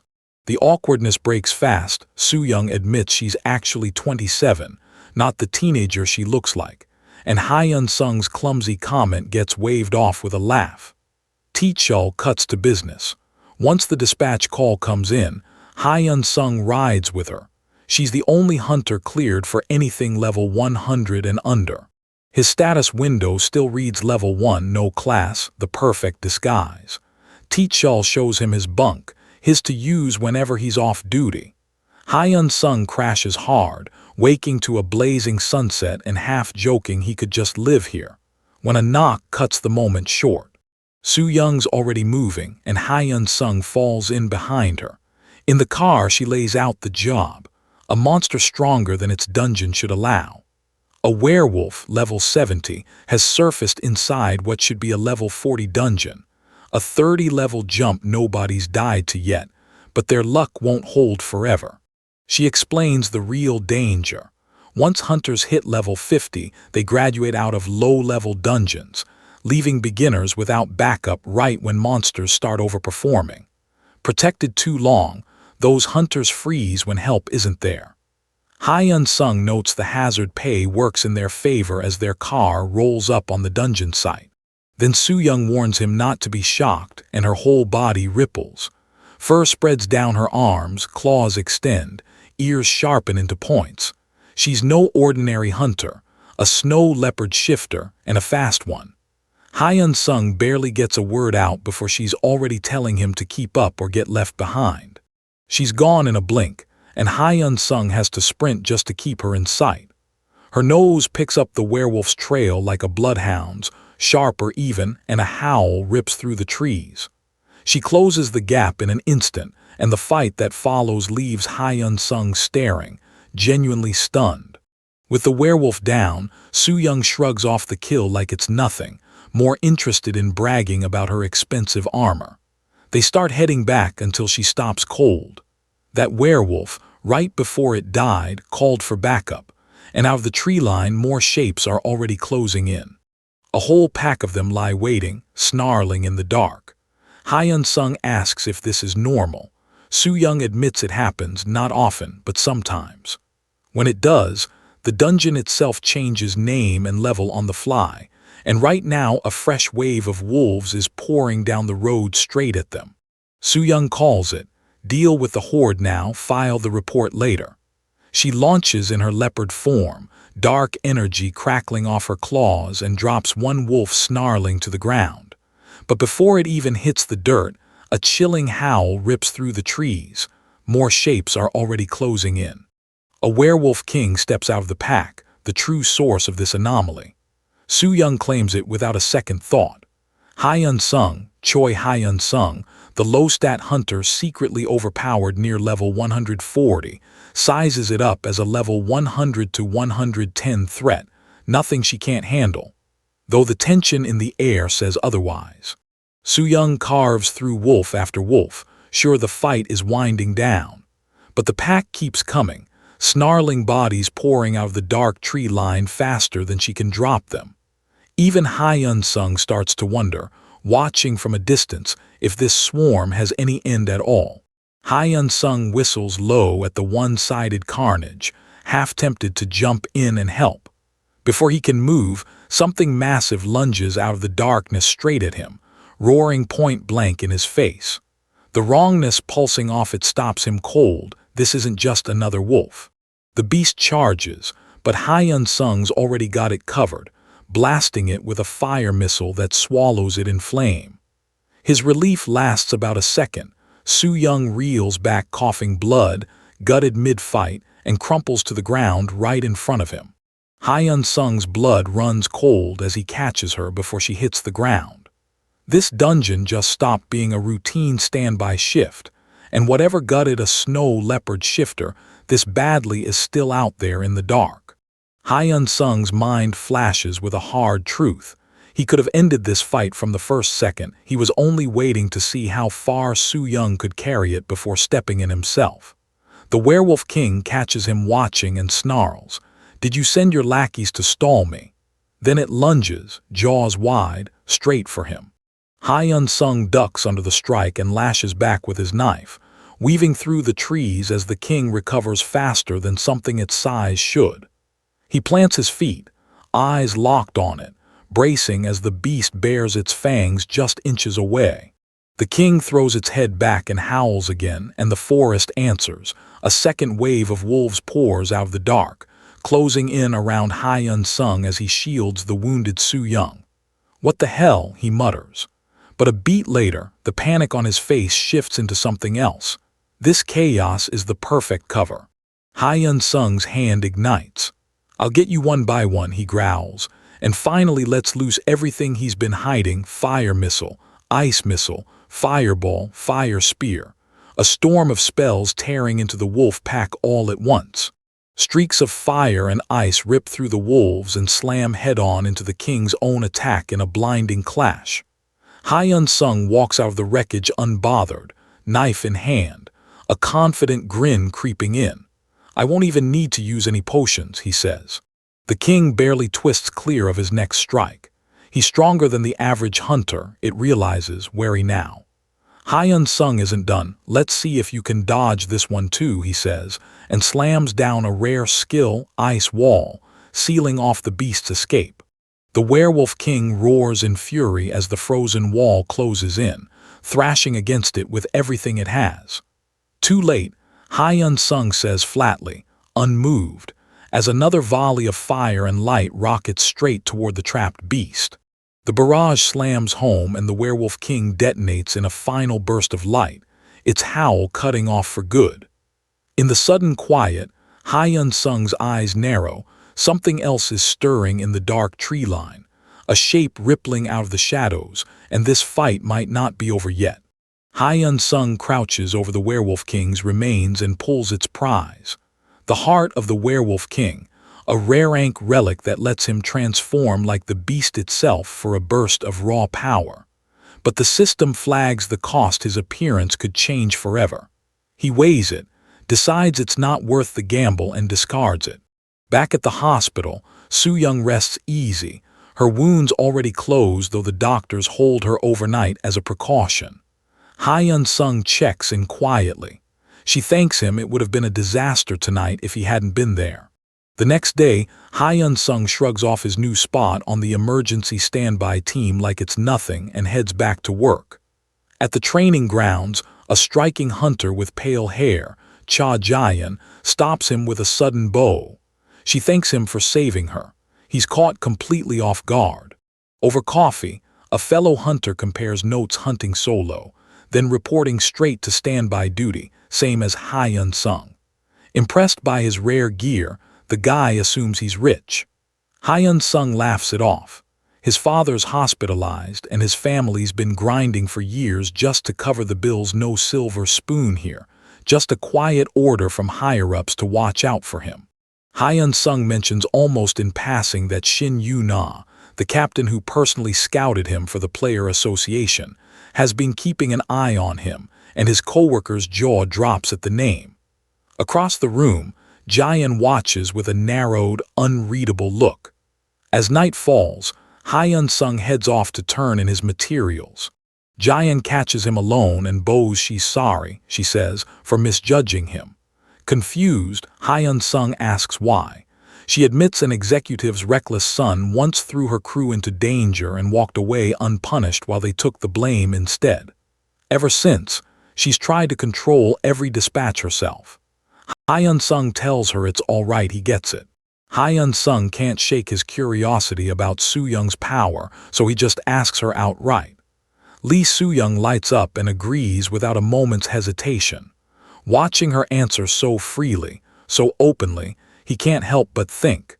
She's disarmingly easy to read, almost gullible.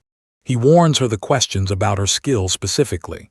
Soo-young shrugs it off, saying she's fielded plenty of questions like this before.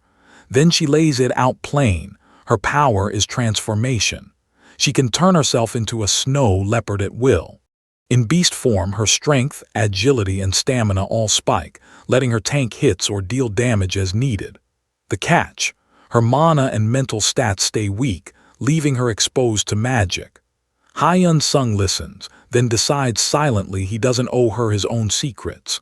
A week later, his public debut as a hunter kicks off, and so far, nothing's gone wrong. Day one of his debut goes perfectly, bonus points included. But afterward, Hyun-sung's just sprawled out at home, restless. His fame's dipped a little, though merch sales are booming, and he's eyeing another hero-rank skill to buy. Bored of waiting around, he decides to head out and grind for points himself. Out at the hunting grounds, an association inspector stops him cold, demanding his player registration. Hyun-sung hands it over without complaint. The inspection department checks it, confirms he's clean, and waves him through with a cheerful send-off.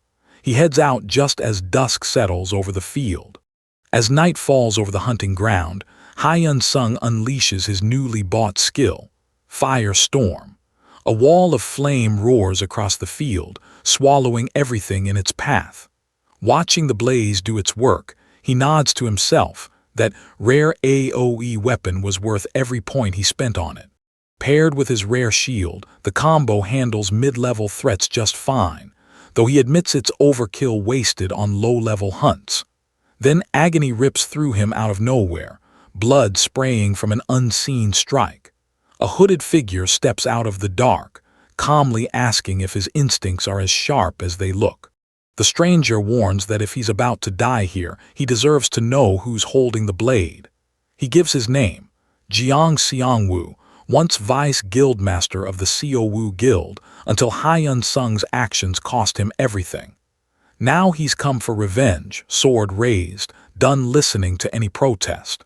Jeong Seong-woo, the disgraced former guild executive hunting Hyun-sung for revenge, pats down his disguise, an item that cancels sight and sound, and flashes a forged passport. He's not just fighting, he's already planning his getaway, gloating that nobody would peg him as a low-level nobody anymore, ready to vanish under a new name the moment this is over. Seong-woo admits he first plotted to go after Hyun-sung's family, wanting him to feel the same loss he suffered. But Hyun-sung had guards in place, so Seong-woo pivoted, luring him into this dungeon instead, planning to kill him quietly and stash the body long enough to slip out of the country clean. Seong-woo clocks it instantly. Hyun-sung's wounds are closing far too fast for a normal hunter. Impressed but mocking, he accuses Hyun-sung of stalling for time with idle chatter while he heals. Then he brings his blade down full force, snarling that healing won't save him. Hyun-sung braces, certain this strike will kill him. Hyun-sung blocks the killing blow outright, stunning Seong-woo, who'd meant to sever his arm so the wound could never close. Impressed, Seong-woo admits Hyun-sung isn't fighting empty-handed. He must be running some transformation item too. Then a strange, glowing heart pulses in Seong-woo's own grip, and Hyun-sung realizes his attacker has been holding back a trump card of his own. The heart relic ignites, and Seong-woo's body twists and swells into a towering, wolf-like beast.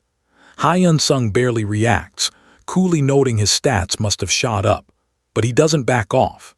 The monster lunges, claws crackling, and Hyun-sung braces for a fight against something far bigger than the man he wounded minutes ago. Fire erupts across the chamber as Hyun-sung's storm skill slams into the beast, the blast rocking the walls and sending it bolting for cover. He doesn't let up, sword drawn. He closes in on the fleeing monster, taunting that it won't get away that easily. The beast spins back snarling, swinging fire-lit claws as Hyun-sung weaves through the chaos, dodging each strike. He plants his feet, sword raised, sizing up the monster's next charge and refusing to give ground even as it roars and bears down on him again. Snow swirls through the ruined chamber as the beast closes in, but Hyun-sung just grins. This fight, he decides, is winnable. Blade meets claw in a burst of light and force, the clash sending shockwaves through the dark as the two collide head-on. The wolf thing rears back, claws still smoking from Hyun-sung's last strike, and it's actually impressed. But Seong-woo isn't done posturing yet. He wants Hyun-sung to know exactly whose hands he's about to die in. Lightning crawls up his blade as he drops the name. They used to call him the lightning sword. The lightning erupts down the corridor, and Hyun-sung doesn't dodge. He drives straight through it and slams into the beast at melee range. Mid-clash, Seong-woo sneers that this is almost a shame. If Hyun-sung had just played along earlier, a talent worth hundreds of billions wouldn't have gone to waste on a killing. Seong-woo's claw finally connects, and Hyun-sung screams, blood spraying as he drops to one knee. But he's not finished, he's baiting the hit. Sword still gripped tight, he looks up through the pain and asks the real question. How exactly did Seong-woo blow past the level 20 growth wall? Seong-woo isn't answering. Shut up with that nonsense. Hyun-sung offers him a way out, spill the secret, walk away alive. Seong-woo laughs it off, admitting he wouldn't trust that promise either in Hyun-sung's shoes. Fine, Hyun-sung says, no mercy then, just a clean death. And this time he means it. Hyun-sung doesn't wait for a change of heart. He lunges, blade opening cut after cut as Seong-woo howls. He explains himself between strikes, cold as ice. The pain lands the same on both sides, but only one of them has to live with what's left over, and that math makes for a fast education. For a second, something flickers behind Seong-woo's eyes. Maybe he should just hand over what he knows and beg. He crushes the thought instead, snarling that Hyun-sung was never here for revenge on him specifically, so he might as well finish it now because not one word is coming out of him. Hyun-sung just nods. Yeah, he believes it. Hyun-sung crouches close, almost gentle about it. Seong-woo clearly isn't the type to fold even with a blade at his throat. Since the body needs cleaning up either way, he keeps his word and makes it quick. One clean stroke and it's over. He doesn't linger. There are still other loose ends from tonight to deal with. Job done, Hyun-sung turns to leave and something snaps wrong inside him. A jolt, a spark, and his hand seizes up, skin darkening in front of his eyes. Huh, what the, is all he manages before his knees buckle and he goes down hard, the darkness spreading further than it should. Hyun-sung's hand goes black and rigid, veins seizing under skin that shouldn't move like that, and he crashes to the ground with zero warning.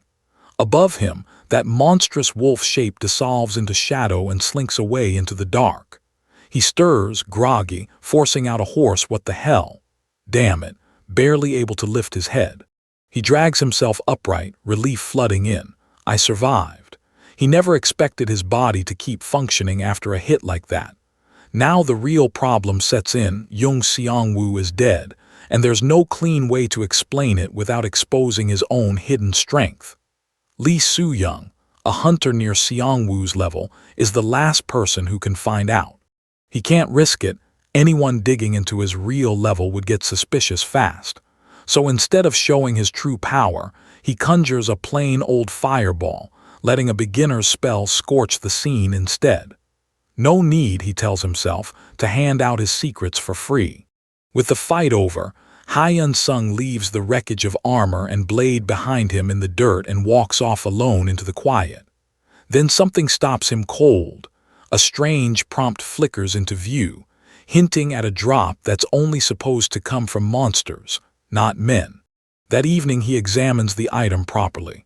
A heroic rank skill book, Breath of Lightning, a lightning shield that empowers every attack he makes, paralyzes anything it strikes, and never needs to cool down. Wow, he breathes and doesn't hesitate before accepting it. Lightning floods up his arm the instant he does. He tests it immediately, firing off a simple magic missile, and the blast rips out far bigger and fiercer than it should, crackling with borrowed lightning.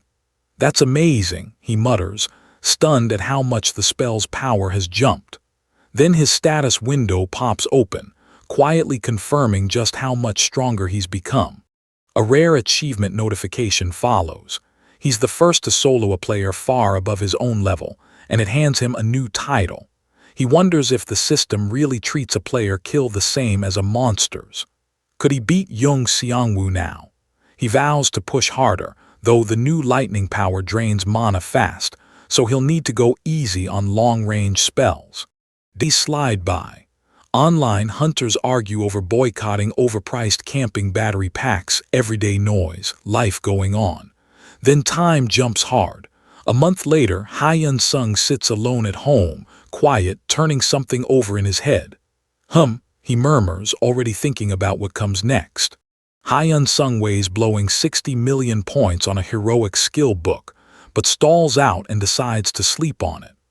Off duty, he lounges at home flipping channels, landing on a broadcast reenacting the Cataclysm's 20th anniversary, hunters decked out in real rare gear replaying that infamous day. The broadcast stirs up old rumors dungeons have been mysteriously thinning out worldwide, and fake headlines are running wild online. Half watching, Choi Hyun-sung scrolls the item shop wondering what to buy next, until something on the screen suddenly stops him cold. A scream rips through the street. The ground shudders like an earthquake, except it isn't one. A hulking green-skinned monster rears up over the crowd, and panicked civilians scatter, sprinting for their lives. Choi Hyun-sung moves before he even thinks it through. The monster's got a woman by the hair, and he's already sprinting into the blood-soaked street to cut it off, no hiding his strength this time, just the people in front of him. He rips open Firestorm, a wall of flame roaring down the street, then pulls up short. Damn it. The monsters are tangled right in with the fleeing civilians. He can't just torch everything and hope for the best. More of them surge in, a full orc war party looming out of the dust, civilians pinned and screaming. Then a red-caped hunter, Guildmaster Beak, crashes through and drops one in a single stroke, shouting for Choi Hyun-sung to hold the dimensional gate no matter what. The people he saved thank him. Breathless Choi Hyun-sung just waves it off. But the calm doesn't last. The sky clears and then the announcement drops. Martial law declared nationwide. A grim notice goes out to every player in the country. The order comes down nationwide. Every player is being mobilized. At the Sinchon gate, Choi Hyun-sung's phone rings. Shin Yuna, a coordinator with the Player Association, checking the situation on the ground. He tells her the orcs spilling out are low level, and he's already rallying the civilians turned fighters around him. Impressed, she hands him the title on the spot, Interim Commander. New orders. Once Sinchon's secured, lead the players to Namyong Station. A second gate has torn open there and the local hunters don't have the numbers. Choi Hyun-sung agrees without hesitation. Before he moves, Guildmaster Beak adds one more thing: his family's already safe, evacuated to a shelter. Relief flickers, then focus. With a nationwide cataclysm unfolding, there's no time left to overthink his gear. He pulls up his points shop mid-crisis, and without hesitation, buys a rare weapon and the vampiric bull passive skill outright, no more debating the cost. Satisfied, he snaps his fingers and drops a wall of fire clean across the street. The orcs caught inside it scream and burn, the whole block scoured clean in one motion. Megaphone in hand, Choi Hyun-sung addresses the players gathering behind him. He's here from the player association, and under the mobilization order, everyone needs to fall in. He warns them straight, this won't be easy. Only a skeleton crew stays behind to hold the cleared gate at Sincheon. Everyone else moves out immediately for Namyong Station.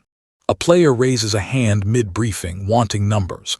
How many gates are there total across the country? Choi Hyun-sung admits nobody's tallied it yet, but from what he understands, gates have been tearing open all over the nation, not just here. The crowd goes quiet, uneasy. Elsewhere, night falls over Namyong Station and trouble's already waiting. At Namyong Station, panic breaks loose. A woman flees as claws slash through the dark, and a man throws himself in front of her, taking the hit with a pained cry. A hulking beast lunges at the defenders, snapping and snarling as blood sprays across the street, one more gate turning into an outright bloodbath before help even arrives. Choi Hyun-sung wipes the sweat off his brow. That firewall took everything out of him.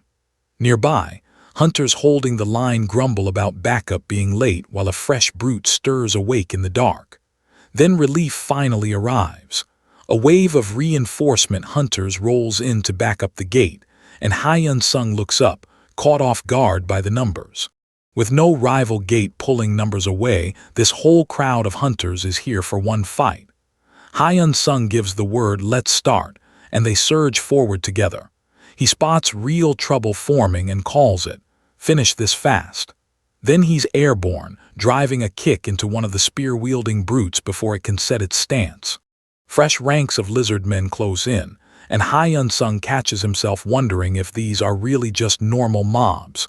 He answers with firestorm, a wave of flame ripping through the pack, and most of them drop screaming. One doesn't. Its flame resistance holds, and it comes at him swinging a spear unlike anything he's faced before. The spear grazes past him and Choi Hyun-sung's jaw tightens. These things actually landed a hit. He crushes it before it can strike again, but the blowback knocks him down hard and he comes up dazed on the ground. Looking up, his stomach drops. Towering over him, spear in hand, stands something far bigger than the rest, the Lizardman King. The Lizardman King throws him to the ground, blood streaking the pavement. He's dazed, his body screaming from exhaustion, but the king is already stalking forward for the finish. Claws rake toward him again, and Choi Hyun-sung barely rolls clear before slamming his palm out fire shield. A wall of flame catches the follow-up strike. He grits through the pain, channels the heat into his fist, and drives a searing counterpunch straight into the king's hide. The king rears back and roars, and Choi Hyun-sung's stomach drops. It's charging its breath attack at point-blank range. The blast tears through the street, flattening rubble around him. No time to conserve mana now. He channels everything he has left into Breath of Lightning, launching himself skyward to answer fire with lightning. The lightning strike connects, staggering the king, but the celebration doesn't last. Behind it, the rest of the horde surges forward, jaws open, howling. No other hunter on the field can handle even these regular mobs. If Choi Hyun-sung doesn't hold this line himself, there's no stopping what comes next. Strangely, it's almost a relief. If they're all coming for him, they're not coming for anyone else. Choi Hyun-sung plants his feet as the pack closes in, then unleashes a single crashing arc of lightning. It rips through the horde in one stroke, and when the light fades, the street is littered with fallen lizardmen. He finishes off the last of the stragglers, and finally lets himself breathe, ragged and spent, surveying the wreckage. Could be worse, he figures. An hour later, Guildmaster Beak and the reinforcement hunters arrive to find the street littered with bodies and Choi Hyun-sung still standing over it alone. "You're the only one left," someone murmurs. Choi Hyun-sung mutters, "Let's end this quickly." Then the king explodes back into the fight, scythe blade flashing under the crescent moon in a surprise lunge. Blood already on his face, Choi Hyun-sung grips his sword and grins through the pain. A one-on-one is a piece of cake. Claws rake past him as he twists free. One last blade of light tears clean through the king's skull, and the giant collapses in a spreading pool of blood. Choi Hyun-sung stands over the body, gasping, surveying the ruined street. Not as bad as it could have been, he decides, then glances upward with a tired grin. Give me something good. A soft chime rings out as strange script binds itself into a page. Choi Hyun-sung looks it over, White Lizardman King's cold breath, an active skill book, rare rank, letting him burn mana to fire the king's own icy breath. He accepts without hesitation. Hours later, resting alongside the recovery squad, he feels his strength and mana finally creeping back. Choi Hyun-sung stands alone in the flattened ruins, lightning still crackling faintly off his skin. Reinforcements sweep in behind him. All clear. We've cleared Namyong Station. A soldier calls, then freezes, spotting him standing over the wreckage. Looks like there was one more. Choi Hyun-sung exhales, catching his breath. Well, for now. Choi Hyun-sung looks out over the shattered skyline, wondering if the mission even counts as a win. 3 days pass. The second cataclysm has choked the world economy. Food, fuel, and water all running short. Korea pulls its defenses back to the big cities, evacuating the smaller ones to stretch what's left, but the retreat grinds logistics and distribution to a halt. With supply chains broken, industrial output craters, and Choi Hyun-sung feels it directly. Every last item on his shop shelf is sold out, and with no way to restock, his business grinds to zero. No sales, no points, no growth. He shakes it off. Let's be diligent, he decides. Once the cataclysm's behind us, I have to resume business. A new call-up drops Choi Hyun-sung into a helicopter bound for a fresh siege.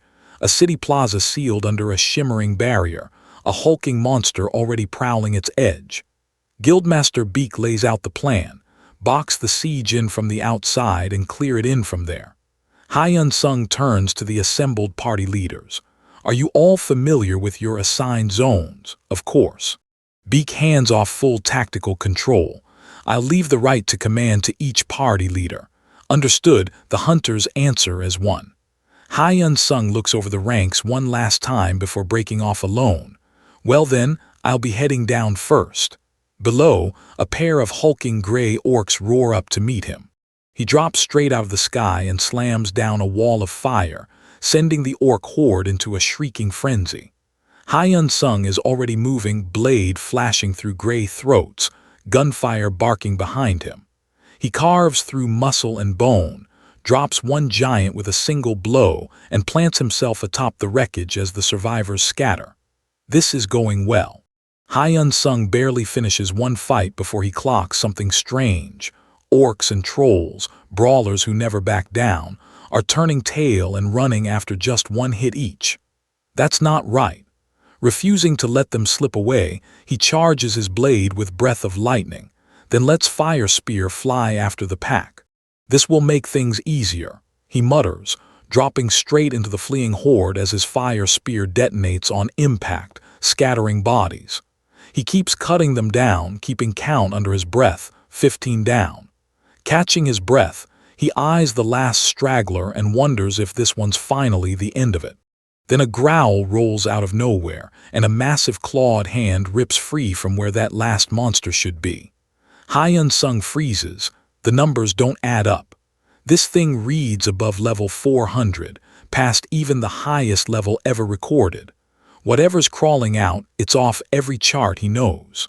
The thing rears up into full view, a horned, armor-plated beast towering over the plaza. Choi Hyun-sung's stomach drops. This is heroic rank, the Blue Drake, one of the deadliest monsters walking the earth. Staring it down, he can only hope quietly that finishing this one actually ends the siege.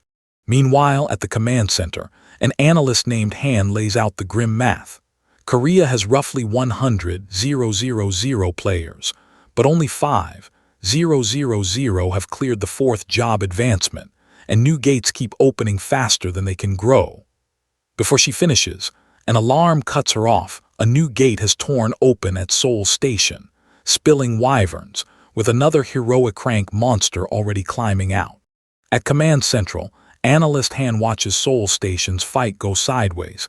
TS Guild's tanks and brawlers can't touch airborne wyverns. She orders Yuhua Guild's wizards, staged at Yongsan, to move in immediately. Then the board lights up worse.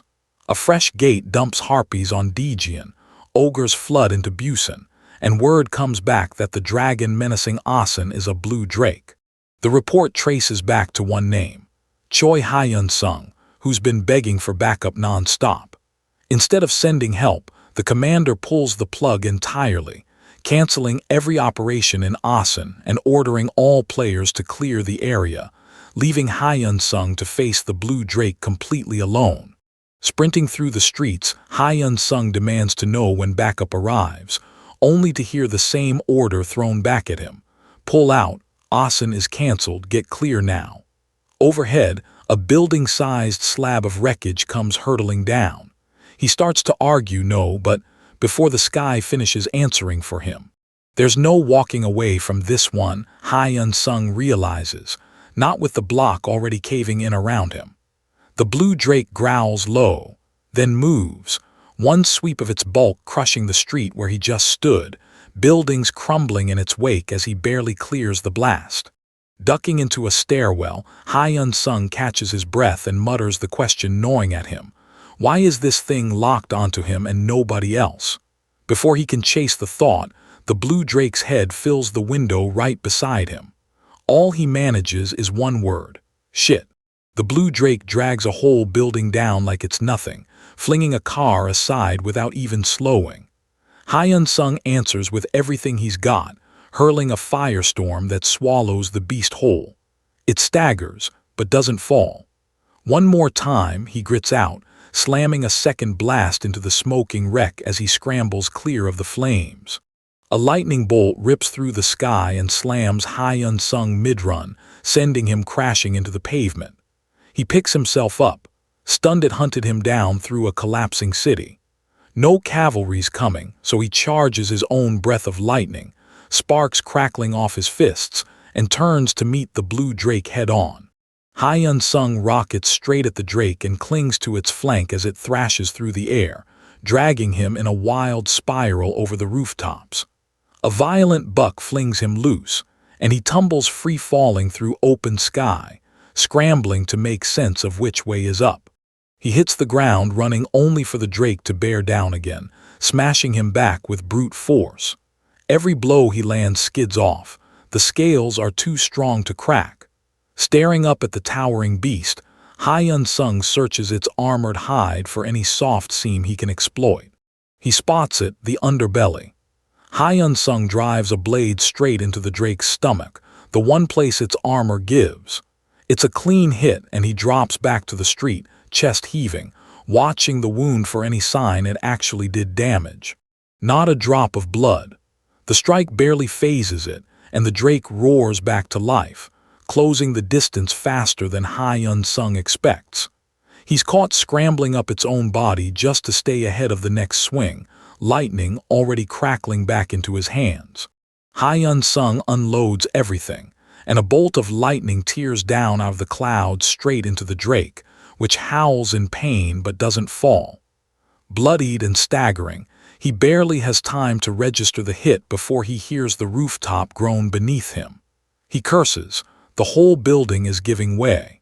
The floor collapses, and Hyun-sung slams into the dark rubble below, unconscious. Even as everything fades, some stubborn part of him refuses to let go. He can't die like this, not with people back home still waiting on him. His hand curls weakly against the debris, the only sign he's still fighting. Choi Hyun-sung claws back to consciousness in a crater of his own blood, one thought cutting through everything. I can't let myself fall down any further. He forces himself upright, pressing a hand to a gut wound. Then a fresh jolt of pain rips through him, and his face goes stark with shock. What just hit him? Something dark pulses beneath him in the pooling blood, and Hyun-sung feels it, a strange warmth spreading, patching him back together. The system confirms it. His passive skill, Book of Immorality, unique hero rank has just grown stronger. For the first time since the fall, he's actually healing. Damn it, he grits, fist clenched. If this keeps up, he's finished. Blood keeps draining into the dirt beside him, but Choi Hyun-sung refuses to let go. That cannot happen. He snarls through a mouthful of blood, and the crackling, hissing power around him surges back to life. Meanwhile, back at Command Central, an analyst hand freezes at the report. Mr. Choi Hyun-sung is dead. Her staff confirm it grimly. She'd ordered every player to withdraw from Asen, hadn't she? But Choi Hyun-sung had been posted closest to the Blue Drake, tasked with blocking the dimensional gate, and when the retreat order finally reached him, it was already too late to run. He couldn't get away in time, her staff admit. Damn it. Han snaps, guilt flashing across her face. Has the family been told? Not officially, they say, but the casualty list is already public, so they've probably found out already. Han can only exhale, hollow and helpless. Back in the rubble, Choi Hyun-sung hauls himself upright, his torn shirt knotted around his ribs like a makeshift bandage. His eyes snap open, sharp again. All right. He shouts, fist raised to the sky, I'm not losing health anymore. Whatever just saved him, it's working and he isn't done yet. There's a lot of blood here, he mutters, scanning the wreckage around him. Nice, he says, grim satisfaction cutting through the pain. Then his head whips up, eyes going wide. What? Something out there isn't finished with him yet. Shit. Choi Hyun-sung snaps back to himself mid-fall, but this isn't rubble anymore. He's clawing down a wall of raw, pulsing red flesh, blood-slick and impossibly vast. His hand comes up soaked. He freezes. Just what the hell is happening right now? Across the ruined street, the Blue Drake suddenly rears back and roars in pain for no reason anyone can see. A watching hunter and his companion flinch. What's happening? Something invisible is tearing at the Drake from within, and even the people fighting it have no clue why. The Drake thrashes blind, and the shockwave catches a nearby hunter, knocking her down and bleeding. Others scramble through the wreckage as something unseen slams into the street below. Whatever's tearing this monster apart, it's happening from the inside, and it's only getting worse. Cut back inside the beast. Found it. Choi Hyun-sung growls, hauling himself through the Drake's inner walls until he spots it, a thick, throbbing blood vessel. Confirmed. He conjures Fireblade, a searing edge crackling to life in his fist, and drives it straight into the vessel. The Drake howls as the strike lands. Battered himself, Choi Hyun-sung just grins. Book of Immortality is stitching him back together in real time, so he can take every hit and keep pushing. He wades deeper through the gore until he's standing before the real target, the Drake's massive, pulsing heart. He slashes. Fire erupts. Choi Hyun-sung's blade rips clean through the heart and the whole cavity detonates in light, flame washing over him as he's thrown back, blood-streaked and dazed. Just as the shock fades, something flickers in front of his eyes. What's this? The system floods in. Book of Immortality has grown. Breath of Lightning jumps to S+ heroic rank and rewrites itself as the Breath of Thunder Dragon. Then the real shock hits, an unbelievable achievement for downing a monster far above his own rank, blowing his growth wide open. The system doesn't undersell it. Unbelievable achievement, heroic rank, for downing a monster leagues above him. Choi Hyun-sung just stares at the notification, wondering if this is really the end. His cursed blade answers first, evolving into the subheroic Blood Rupturer sword, and his passive book upgrades into the scale of the Thunder Dragon, hardening him against fire and lightning. He grins at the weapon in his hand. Out in the ruined streets, a shaken hunter and her partner replay what they just watched, the Blue Drake thrashing with no one touching it, then slowly, impossibly going still and dropping dead. She wonders aloud if it was sick, since a Blue Drake getting sick makes zero sense to any hunter alive. Then her partner spots someone walking out of the Drake's own wreckage. Cut to the guild's aftermath. Hunters had just been talking holiday plans, happy and off guard, before the Drake struck. Now Captain Shin Yuna, refusing to believe Choi Hyun-sung is dead, storms into a compensation meeting, where an executive shrugs that penalizing him barely matters since he's already dead anyway. When he complains the Drake's damage is too costly to fully pay out, Yuna's calm cracks. Yuna levels a cold threat at the room, asking if they'd act the same way if she died too, and shuts the meeting down as the executive scrambles to calm her. Later, urgent news breaks.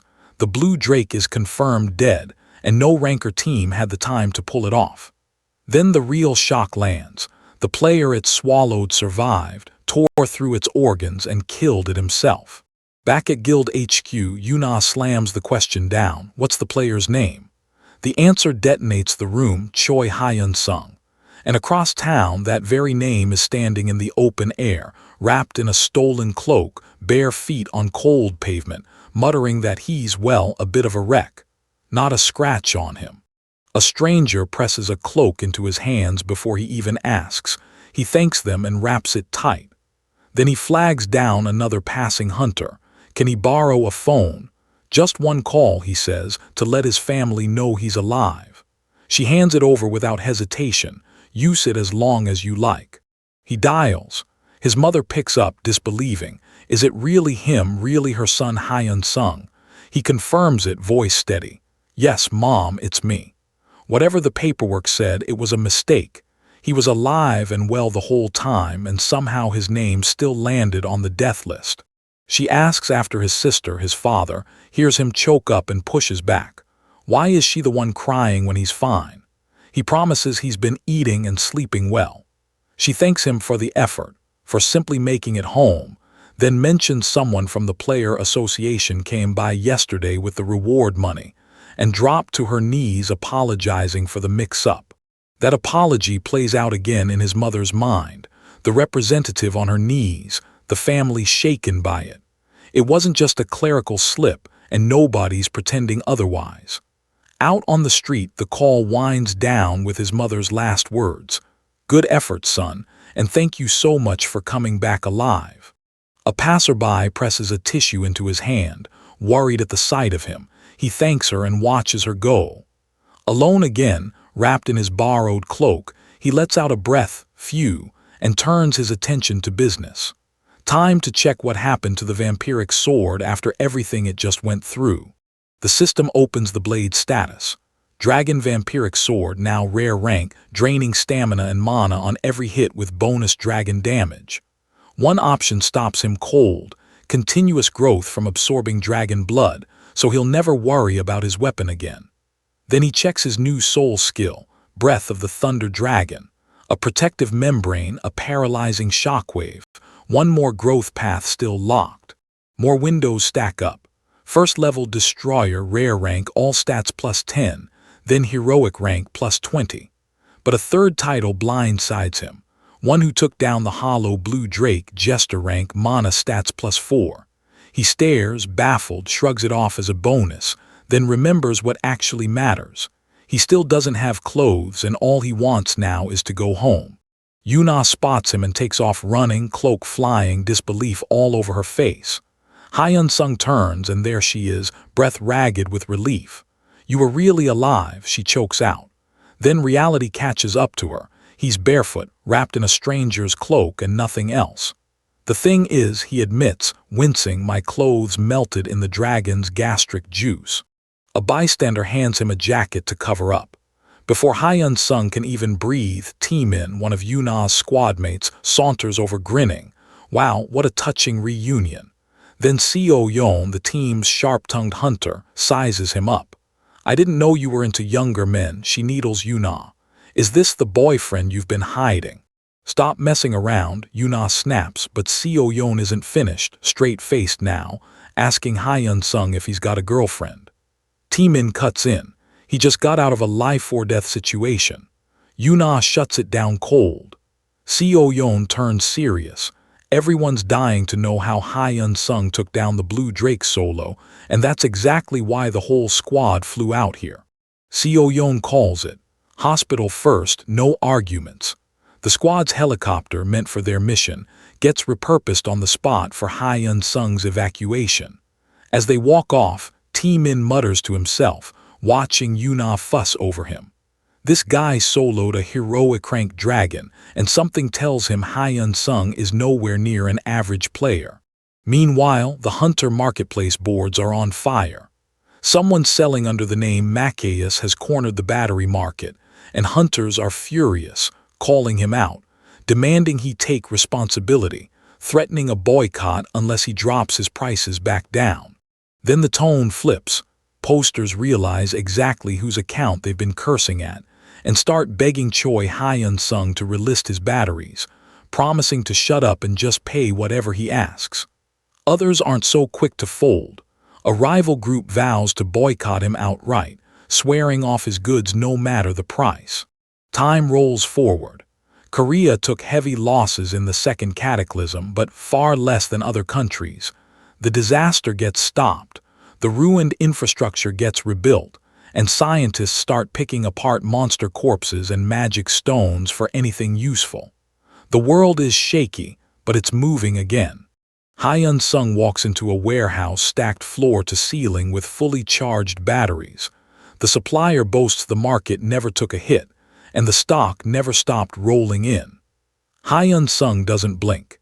He buys out the entire lot on the spot, and immediately starts thinking about pushing the resale price even higher.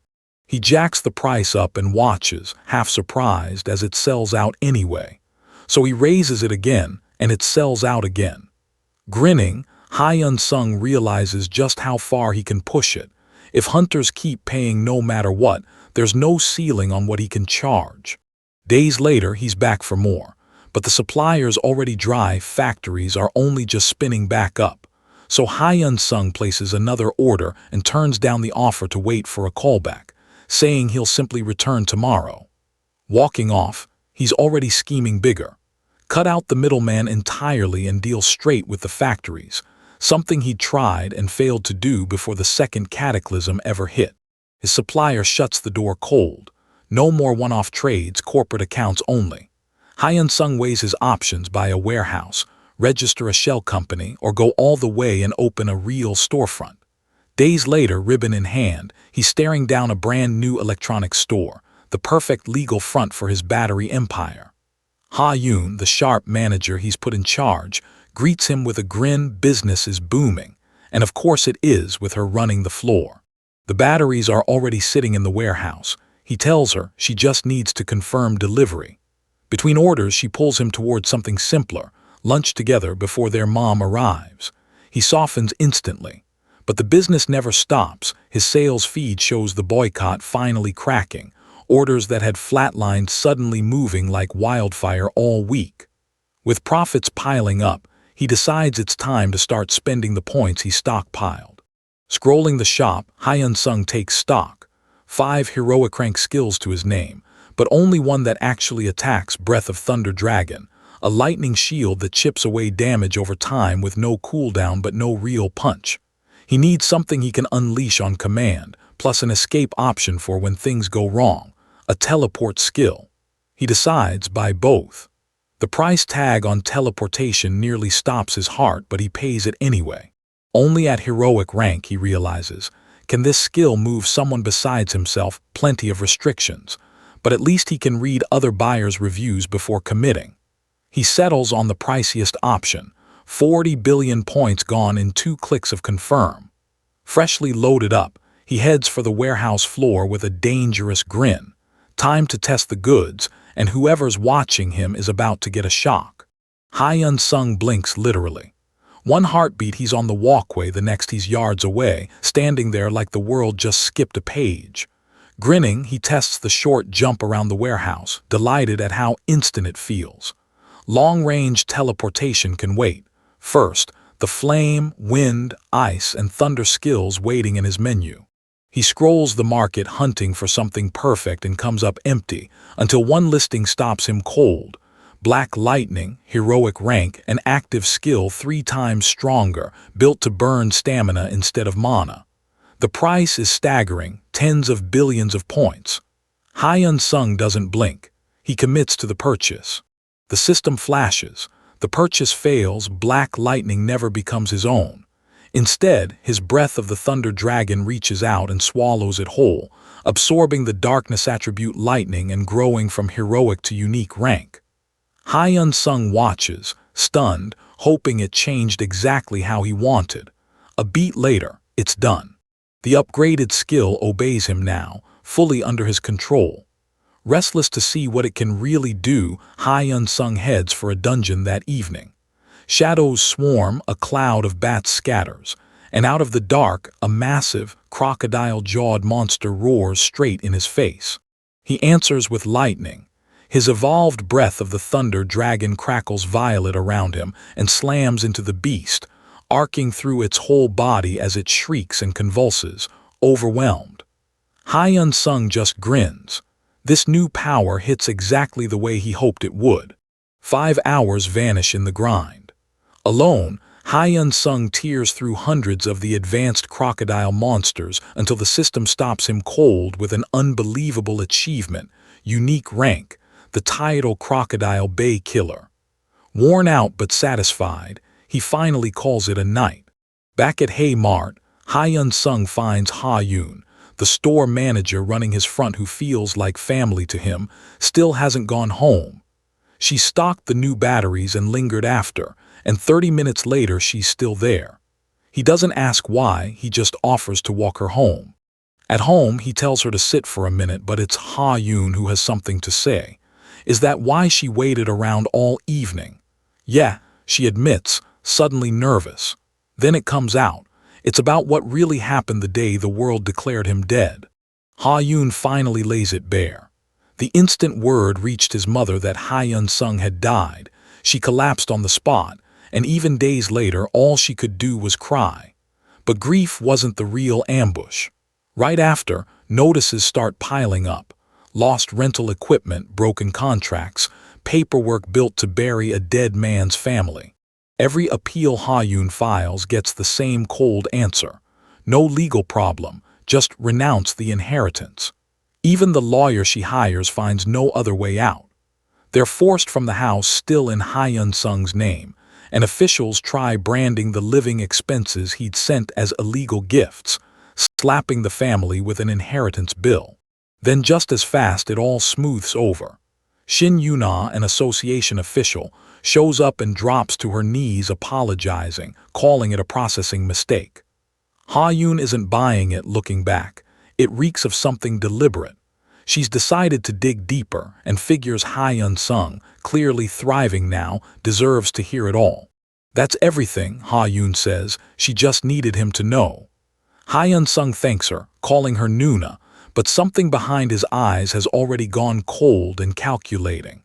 Later, he strides into the association's towering headquarters early for an appointment he booked himself with Captain Shin Yuna. The front desk clerk explains Captain Yuna hasn't returned from an outing yet. Choi Hyun-sung says he already called ahead. Yuna told him to wait in her office. The clerk leads him in, offers tea, and steps away, leaving him alone with the woman who buried his family in paperwork the day he died. Alone now, Choi Hyun-sung waves off the tea. The door clicks shut. His eyes flash blue as he activates psychometry, the skill that reads the buried truth locked into places and objects. He fixes on a search code, Choi Hyun-sung. Whatever secrets this office is hiding are about to surface. The vision pulls him backward in time. A report flashes across a screen. He died on the scene. Then Shin Yuna appears, younger and colder, standing before a furious superior. How in the world did this happen? The voice demands. Why did you do that to Choi Hyun-sung's bereaved family? Choi Hyun-sung watches, silent and burning. Yuna doesn't flinch. Those are the rules, she says flatly. We just proceeded according to regulations. Her superior isn't satisfied. Is this really how they treat a player who died fighting for his country? Her mask cracks just slightly. I don't want to do it either, she admits, but these are the rules. The stolen memory keeps playing. Yuna on the phone, furious, threatening to quit the association if the order isn't pulled, sparring with a superior who warns that's a contract breach. Then the vision fades. Back in the present, Choi Hyun-sung's fury boils over. He pulls up a name. Lee Hang-gu, secretary of the Department of Dimensional Management, a former congressman. His eyes go dead cold. "You're dead." Yuna greets him, apologetic for the wait. Hyun-sung says he came early. She asks what brings him in so suddenly. He tells her plainly, the agreement needs to be destroyed. He now knows everything Hang-gu was plotting.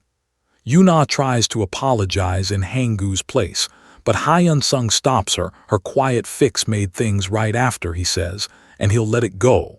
But Hyun-sung isn't done. There's one condition first. He wants Secretary Lee Hang-gu to apologize to him directly, face to face.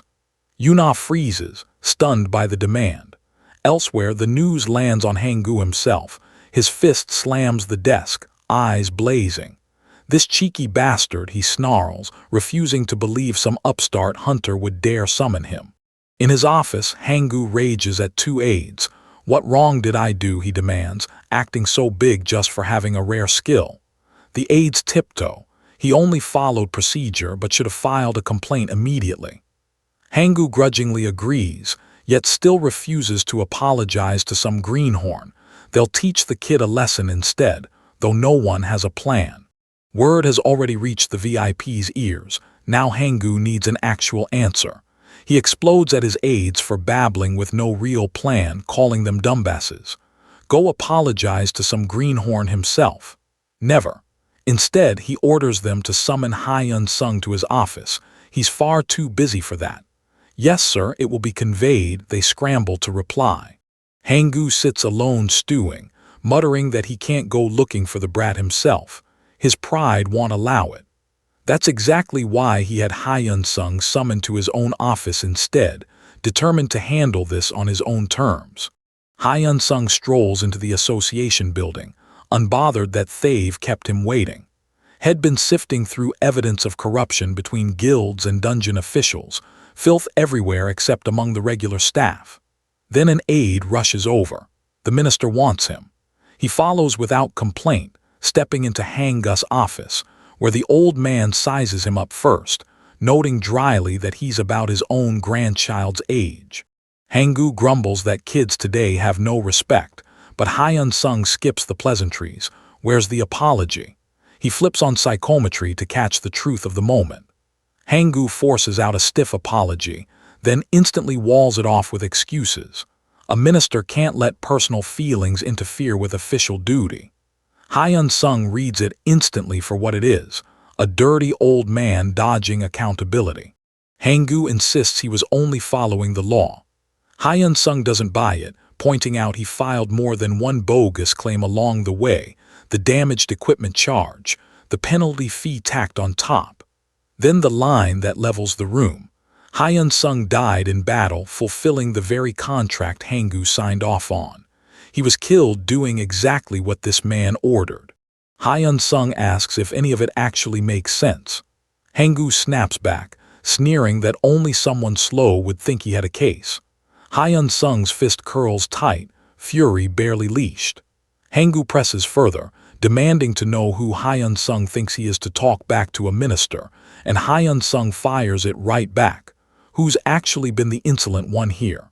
Hang-gu loses it, screaming that he's a minister, a former congressman, and no young punk gets to lecture him.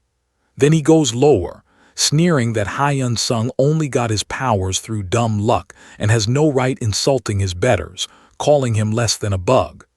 Hyun-sung's eyes flash red, his restraint stretched to the breaking point. Hang-gu blusters that he could just kill him on the spot, but the threat falls flat the instant Hyun-sung doesn't flinch, and his leg starts shaking under the desk. By evening, the fight has drained out of him completely. He mutters at Hyun-sung to use some common sense before opening his mouth again, while the aides trailing behind trade knowing smirks. Everyone in that hallway knows exactly who backed down. Hyun-sung lifts his phone and drops the bomb. Every insult, every threat, all recorded. He's filing a formal complaint, and yeah, he can sue for this. Yuna, watching coolly, tells Hang-gu she'll see him in court. Hang-gu stalks off, and the moment he's alone, he lets out a scream of pure rage. Walking away, Hyun-sung smirks at how useful this skill just proved. His system flags it. Rage, common rank, an active skill that provokes an enemy into reckless attacks while pumping their own strength. He calls the whole guild system a scam on ordinary people. Days later, the leaked corruption ledger explodes online, and small and mid-sized guilds rally against Hanggu together. Back in his room, Choi Hyun-sung checks another ability, psychometry, uncommon rank, pulling the past voices and images embedded in an object, though the trail fades a month after the mana was left behind. Then his phone buzzes, Shin Yuna. She wants to meet right now and asks where he's staying. He agrees without hesitation. Choi Hyun-sung scrambles up, phone in hand, promising to come. Yuna names the spot, small coffee near Sangdo Station, and says she'll be there in 30 minutes. He heads out immediately, and once he's settled in with a drink in hand, he braces himself to lay it all out straight. Yuna cuts straight to it. Was the Hanggu scandal his doing? Choi Hyun-sung asks why she'd think that, and she doesn't blink. No one else would pull something like this. The officials are rattled, she says, and he's the prime suspect. He needs to be careful. Choi Hyun-sung leans in. What if it really was him? Yuna warns he could be arrested for trespassing and theft. Choi Hyun-sung shrugs it off. Special players face harsher punishment anyway. She says he'd need public support if that happened. He grins. That'd actually be good. But he's not the culprit, so there's nothing to worry about. She just warns him again to be careful. Yuna lays out the real stakes. The people in power never wanted players to have real authority, but this scandal just forced a hard warning onto all of them. And with a scandal this big, Choi Hyun-sung's made no shortage of new enemies in the process. Their wariness of him has only grown, she warns, better to stay quiet for now. Choi Hyun-sung laughs it off, calling it a story that has nothing to do with him, and agrees it's smarter to keep a low profile while tensions run this high. Yuna nods along. Good thinking. Better to dodge unnecessary suspicion. Missiles rain down on Pyongyang, and for 1 second the soldiers hope it's over. It isn't. Out of the smoke rises Imugi, a serpent dragon far beyond anything their weapons can touch. One roar sends a soldier collapsing in raw terror. This thing didn't even need to attack to break him. While Imugi carves a trail of fire across the peninsula, Choi Hyun-sung and Yuna share a quiet coffee, trying to look normal. Yuna checks her phone and says she'll have to head out first. Then a top-tier emergency alert lights up her screen. Choi Hyun-sung offers to go together. She agrees. In the car, Choi Hyun-sung pulls up the news himself and his stomach drops. Pyongyang is gone. North Korea's government has collapsed outright, and the report warns Imugi could push south. This is bigger than anyone told him. Days later, the association calls an emergency briefing to lay out just how bad it's gotten. The briefing raps grim. North Korea's own rankers are already dead fighting Imugi, and monsters are pouring south with the refugees behind them. Commander Yura faces the gathered hunters and lays out their orders: hold the front line against both the Horde and Imugi itself. Choi Hyun-sung can only blink. The front line. 10 days later, he's dug in at Paju as the first wave crests the horizon. Wave after wave breaks against the line, and even the hardened hunters are fraying. How many more of us do we lose before this ends? Choi Hyun-sung wades in anyway, cutting down a pack of wolf beasts in one clean sweep. Between fights, he leans on his connection to Yuna just to keep his gear stocked, though he can't help feeling a little guilty about the favor. Artillery pounds the position where Imugi is dug in, but the dragon just walks through the fire untouched. A hunter manages to land a solid hit and knock it back a step, only to get a bored, annoyed glare in return. It takes a full volley from the mage core to actually make Imugi roar in pain. A new blade joins the fight, throwing knives flashing as they cut into the chaos on the road. Elsewhere, a soldier delivers the update nobody wants to hear. Imugi isn't slowing down, it's closing in at a terrifying pace. The commander just grins, like the news is good. The specialist sent to analyze Imugi couldn't even pin down its level, but he did manage to confirm the rank legendary. The room goes cold, then someone smiles. A first-ever legendary rank kill would be a historic first, and historic firsts spike your stats through the roof.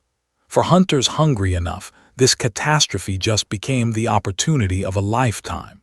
On the Chinese border, 3,000 rankers who have clawed their way through a fourth job change link up with 200,000 troops, fire spirit buffs blazing. Their leader roars them forward. Let's show them the greatness of the Chinese. Confidence is sky high. Then something answers back with a bone-deep growl and the ground shakes. In a blink, celebration turns to horror. Crimson slashes rip across the sky before anyone can react, and a monstrous coiling tail crashes down. Two hardened rankers can only scream and cower, "sh shit," before a furious roar detonates in a wave of dark energy, and the entire border force is simply gone. Meanwhile, word reaches Choi Hyun-sung through his phone. "This is big," he mutters, scrolling the report. The Chinese border force erased to the last soldier, no one landing a hit. Shaken, he opens his skill shop. He'd been eyeing a wild instinct skill, but switches targets to spirit resistance instead. He won't give up his first achievement over this. Two sellers offer the skill book. One wants 25 billion points, the other a mere 100 million. Reviews solid either way for a heroic rank passive that boosts spirit resistance. Choi Hyun-sung confirms the purchase, no refunds allowed. Fist clenched, he braces for the power to hit, and feels almost nothing. He shrugs it off. He decides to test the new skill later and heads instead toward the real reason he's here, signing up for the association's extraction test. Outside, tempers are already flaring. How dare you embarrass someone over something like this? Someone snaps as a cloaked pair strides past, clearly used to being obeyed. Inside, the crowd is bigger than anyone bargained for: hooded escorts, armored officials, and ordinary applicants in suits all packed together, sizing each other up with tight, wary looks. Choi Hyun-sung scans the line, surprised there are so many hopefuls. Most of them, he figures, are here for one simple reason. The reason, mere acceptance as a participant guarantees a first achievement, reward unknown. Waiting his turn, Choi Hyun-sung notes the odds are brutal, lower than he'd guessed. A staffer confirms his identity and leads him down a corridor that looks, he thinks, like something out of an interrogation movie. Ready for the test? Yes. Then we shall begin. Inside the interrogation room, the test strikes without warning. The mind control skill Queen's Dignity, meant to drown him in 10 seconds of total confusion. Choi Hyun-sung's newly bought passive, unyielding spirit, fires back instead, the coercion resisted outright. He barely blinks. Is that it? The examiner confirms he's passed. Walking out, Yuna watches him go, murmuring that the man is simply unfathomable, then calls in the next applicant. Meanwhile, near the ceasefire line, South Korean forces push north with government approval, jets screaming into contested airspace. A missile slams into a Mugi in a wall of fire, a direct hit on the legendary serpent that flattened Pyongyang. On the ground, Choi Hyun-sung watches the strike land and allows himself a rare smile. With the military drawing Imugi's fury, the orc horde before him thins out fast. A week later, in a Beijing war room, officials weigh their next move. Imugi has to be hit while it's isolated, and Beijing's own rankers need mobilizing now, before it decides to strike the capital. One officer pushes back hard. Rush this. And if another legendary rank monster surfaces in the city while everyone's away, there'll be nothing left to defend it. Can local rankers survive a fight with Imugi? His colleague doesn't flinch. Pull the actual top rankers from every regional government, not second stringers, and it's absolutely doable. The plan moves fast. Armored fighters converge on Imugi in midair, blades and spears drawn. But the serpent dragon answers instantly, and the coalition's first blood is its own. A ranker doubles over coughing blood. Another goes down bleeding before the fight has even properly begun. The full assault kicks in. A mage channels searing green light while the ranks close around her, and Imugi comes screaming down out of the dark for another pass. The strike team braces, weapons up, timing the counter to the second. Then the call goes out now. and two blasts, one violet, one blazing orange, slam into the dragon at once, catching it dead center. For one heartbeat, Imugi just stops, like the hit actually landed. Then it erupts, roaring in fury and lashing out. A caped fighter goes down in a spray of blood before anyone can react, and a teammate collapses over his body, screaming. When the smoke clears and the survivors regroup, the count comes back brutal. Of the whole coalition strike force, only 10 are still standing. Plan B, a commander barks and the Chinese survivors scrap the fight entirely. They mount up, loose flaming arrows into Imugi's wounded hide, and needle it into a fury. Then the order comes down cold. Don't kill it, hurt it. Push the beast south, straight for the Korean line. News ticker crawls. Imugi's crossed into Chinese coastal waters, and Choi Hyun-sung's unit exhales until the ground starts shaking under their boots. No warning, no scout report, just tremors rolling in from the horizon that nobody ordered and nobody wants. Then the alert lands like a thunderclap. Imugi isn't drifting anymore, it's charging straight at their formation, and the order goes out, everyone gear up right now. The line scrambles in confusion until one soldier's eyes light up. A shot at the beast just fell into their laps. Choi Hyun-sung grins. Time for his first real achievement. The truth comes in ugly. Every Chinese ranker in that strike force is dead. The handful who slipped away didn't retreat home. They're luring Imugi straight toward the Korean line to save their own skins. Those bastards, someone spits. Failing to kill a legendary rank monster is one thing. Dragging it into another country is something else entirely. The anger boils over, they're bringing the monster into another country. But Yuna cuts through it fast. Calm down, get in formation, save the outrage for later. Out past the water's edge, something massive stirs beneath the surface, and the sea itself starts to ripple with its approach. It's nearly here. Someone gasps, hauling a comrade back from the line, and then it is. Imugi's jaws blot out the sky, and one of the very rankers who lured it here never gets clear. The bite comes down and there's nothing left to argue about. The message is brutal and simple. This thing can't be bargained with. Imugi rears up and unleashes something the coalition never mentioned, a mind-slave skill called steam. The system pings before it can even land. Choi Hyun-sung's passive, unyielding spirit triggers on its own, and the mind control shatters uselessly against him, just like the extraction test all over again. Works as well as I thought, he says, already smiling. With the mental attack broken, the counterattack launches. A shield bearer drops in from above. The frontline tank plants himself square in Imugi's path, and blades and spears cut past its guard. Fire, ice, and lightning slamming into the beast almost in the same breath. The real fight for the Korean line has officially begun. A warning cry rings out, fire is about to burst from Imugi's body, and a plasma blast rips through the formation. Choi Hyun-sung raises a hand, quietly testing a new buff skill on himself. Not bad, he admits. But the fight is a meat grinder around him. Melee fighters and tanks sent flying. One knight left doubled over a gut wound while allies scramble to reach him. Choi Hyun-sung stares, half-stunned. This is way more firepower than he can match, he thinks, already planning to quietly absorb whatever blood spills on the ground once the dust settles. Then Suwa, a blade ranker fast enough to blur past the eye, closes in and carves a gash straight across Imugi's hide. Blood sprays. Imugi only sneers back. How nice it must be to hit that hard.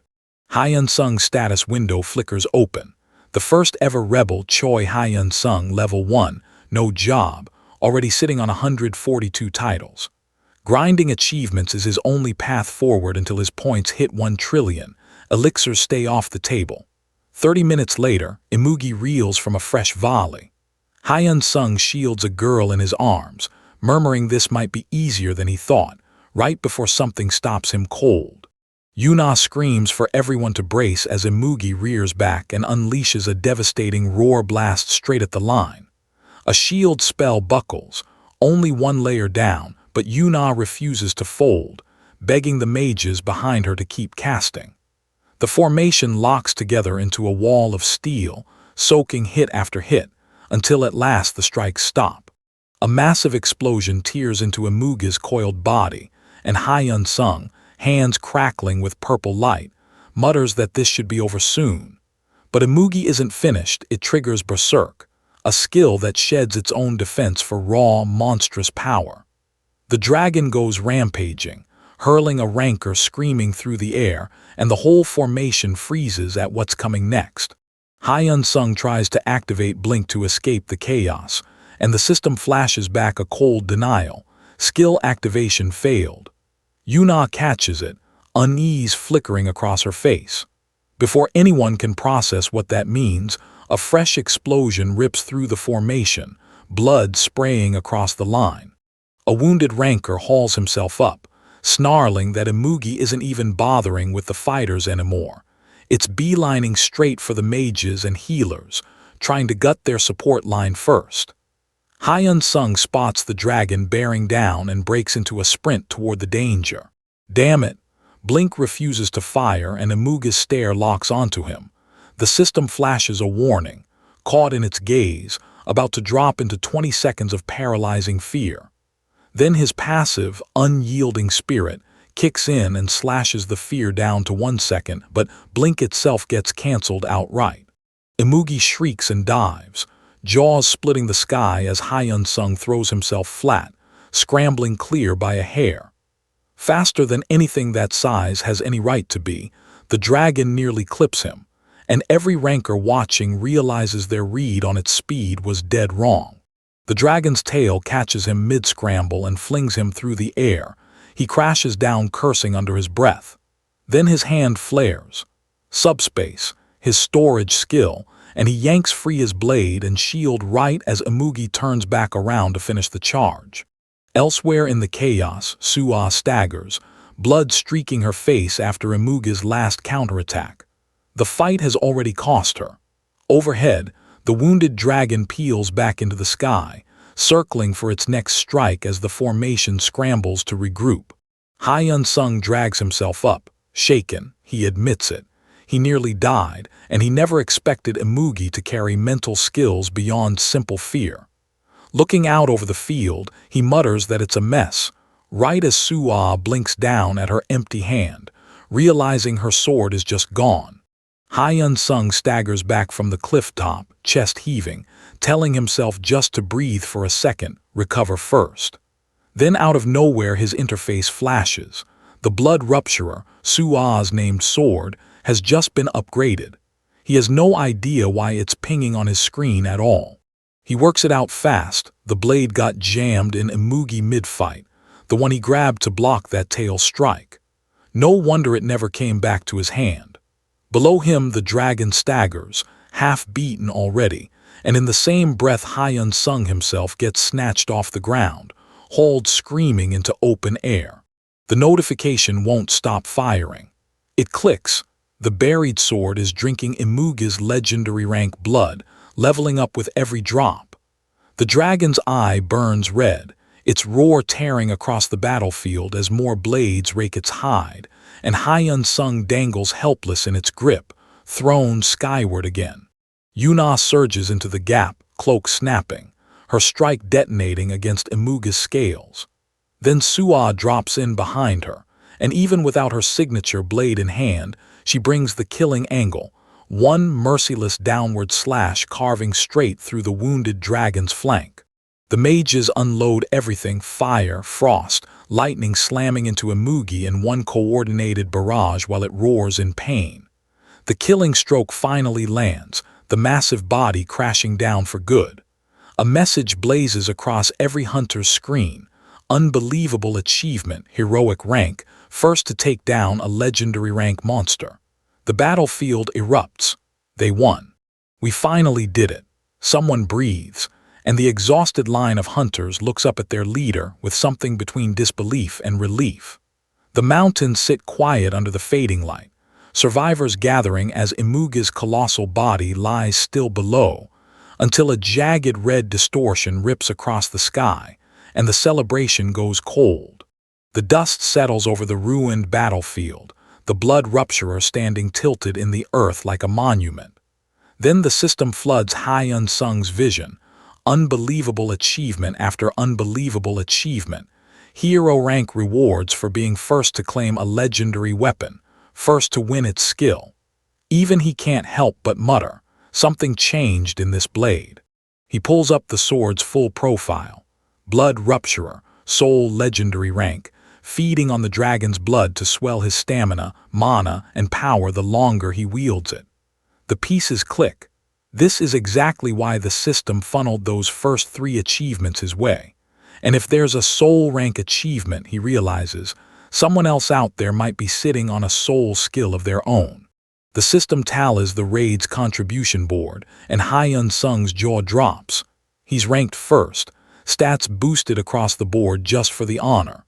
He gives the blood rupturer a quiet nod of thanks before the crew turns to a more practical question. How does the loot actually get divided? The answer comes back simple: cash, split by contribution. Not everyone wants their name on the leaderboard.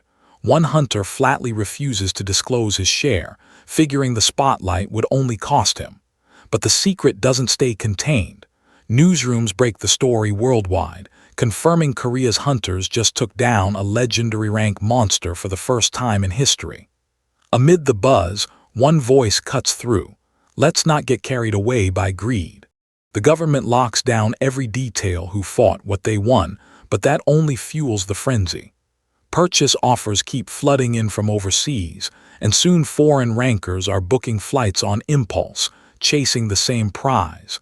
Another first claim achievement and the raw power that comes with it. Days later, they touch down in Korea. Back to his regular grind, Choi Hyun-sung scrolls his phone on a warehouse break, figuring the Imugi items will be next to impossible to buy now. A notification pings in: raid compensation, a modest 300,000 won. Legendary loot could be worth a fortune, he thinks, but he catches himself. He's already got enough. Then his phone buzzes with an actual call. It's Yuna on the line, and Choi Hyun-sung can't resist getting straight to it. Why the sudden call? She bristles, insists she doesn't need a reason, then immediately admits that's not really true. Something's on her mind, and she called specifically to ask him about it. Whatever it is, she's finally ready to say it. Yuna's got a proposal. Is Choi Hyun-sung interested in landing a legendary rank item? Of course he is. She can get him one of the pieces going up for auction from the Imugi kill, but there's a catch. Only hunters who actually fought in that raid even qualify to bid, and the government wants those drops just as badly. That's exactly why she's calling him first. Turns out the raid roster has only 2 registered contributors under the association, her and him. She could have hoarded every drop for herself, except one of the skills on offer doesn't fit her kit. She's betting it fits his instead. Before agreeing to anything, Choi Hyun-sung wants eyes on the item first. Bad news. The item details stay locked until the day before the auction, so contributors only get a single day's head start. Choi Hyun-sung isn't thrilled to leak the info early, and foreign hunters could start hunting down whoever actually fought the Imugi. Yuna admits it straight. That hunt's already underway. He tells her to go ahead, confident he won't regret it. Days pass. Then the paperwork lands in his hands, a legendary skill book called Punishment of the Black Dragon. The fine print barely stings. Strip away the fluff and it's just a thunderbolt he can throw whenever he wants, with 0 cooldown. There's a real snag though. A heroic rank skill trying to swallow a legendary one warps his mana toward dark properties, supercharging his offense while gutting his healing. His whole kit runs on divine mana, so the fit is rough. Yuna's blunt about it. Refuse, and she sells the book to another damage dealer the government's just as happy to court. Time's running out, she warns, he needs to decide soon. So Choi Hyun-sung names his price. Let him buy out his life contract early for exactly what the item's down payment costs. Yuna balks. That's a suspiciously convenient deal for him to walk away with. He doesn't blink. No concession, no deal. So she counters. Same buyout but running interest, 5% a year, compounded from today until the day he actually pays it off. calls it a huge concession on her part. Choi Hyun-sung doesn't hesitate, he'll take it. The papers change hands and it's official. The contract is sealed. Yuna heads off to report the deal to her superiors, all smiles, while Choi Hyun-sung stands alone with the signed pages, the weight of what he just agreed to only starting to sink in. Back on the auction floor, the bidding war for the raid's other legendary drop reaches its final count. 5, 4, 3. No rival raises a hand. The gavel falls. The black dragon spear goes to Yuna. The final price staggers even the crowd, nearly 2 trillion won spent between the skill book and the spear alone. Whispers ripple through the room. Only the biggest guilds could touch numbers like that. But the auctioneer isn't finished. One item remains. The last lot rolls onto the stage. The legendary skill book, Punishment of the Black Dragon. Choi Hyun-sung sits fixed in his seat, the signed contract still in his hands, and can't shake the thought hammering in his skull. This is insane. The number on the page is staggering, trillions of won in debt, compounding 5% a year, a player's association leash he may never slip free of. Meanwhile, back among the crowd, Yuna stares at her spear, brow furrowed. Her system window won't load the achievement she was owed. Something is wrong. Not even the title First Heroic Rank Achiever pops up for the legendary raid, and stranger still, not one contributor claims first place. Yuna remembers her old streak, first in contribution, 5 rare rank firsts to her name. This time, somehow, all of that comes up empty. Her system spells it out, first weapon claimed, but no first for armor, no first for skill. Someone beat her to nearly everything. And one message stops her cold. Proof the legendary monster was hunted alongside her by someone else entirely. Just what happened out there. An association higher-up admits it flat out. The cursed skillbook was placed as the final lot on purpose. Yuna's fist clenches. She feels like a fool, wishing she'd just told Choi Hyun-sung the truth. Congratulated on her win, she forces a smile and hurries away, unsettled. Choi Hyun-sung turns to go, but something stops him cold, Yuna's voice, suddenly small. "I'm sorry," she blurts out of nowhere. He turns back, stunned, as she finally admits it. The association rigged the auction order, locking in her prize lot early and burying his skillbook dead last on purpose. A memory surfaces, the achievement Yuna never got. His system once flashed an unbelievable achievement, first to wield a legendary weapon, first to master a legendary skill. Choi Hyun-sung puts it together instantly. The association must have stacked the lot order to hand her those same historic firsts instead. "Whether it's your view or the government's, I get it completely," Choi Hyun-sung says, waving it off with an easy grin, no need to apologize. Guilt floods Yuna's face, one she can't explain away. He heads out untroubled, and she watches him go, quietly stunned. He really isn't greedy at all. Alone on the rooftop, Yuna mutters a warning to herself, never pull a stunt like this again. She can't shake how decent he is, wondering if she could have just stayed quiet and he'd never have known the difference. Meanwhile, Choi Hyun-sung walks home alone, hood up, hands shoved in his pockets. Back in his room, Choi Hyun-sung admits it stings a little, thinking of what she gave up so he could walk away with everything. He cracks open a subspace pocket and pulls out the cursed skillbook, turning it in his hands. Time to find out, does this thing merge with what he already knows or stay separate? The system asks, "Learn Dark Dragon's punishment." He confirms, and it refuses to teach him outright. Instead, it fuses straight into his Thunder Beheader, forging something new.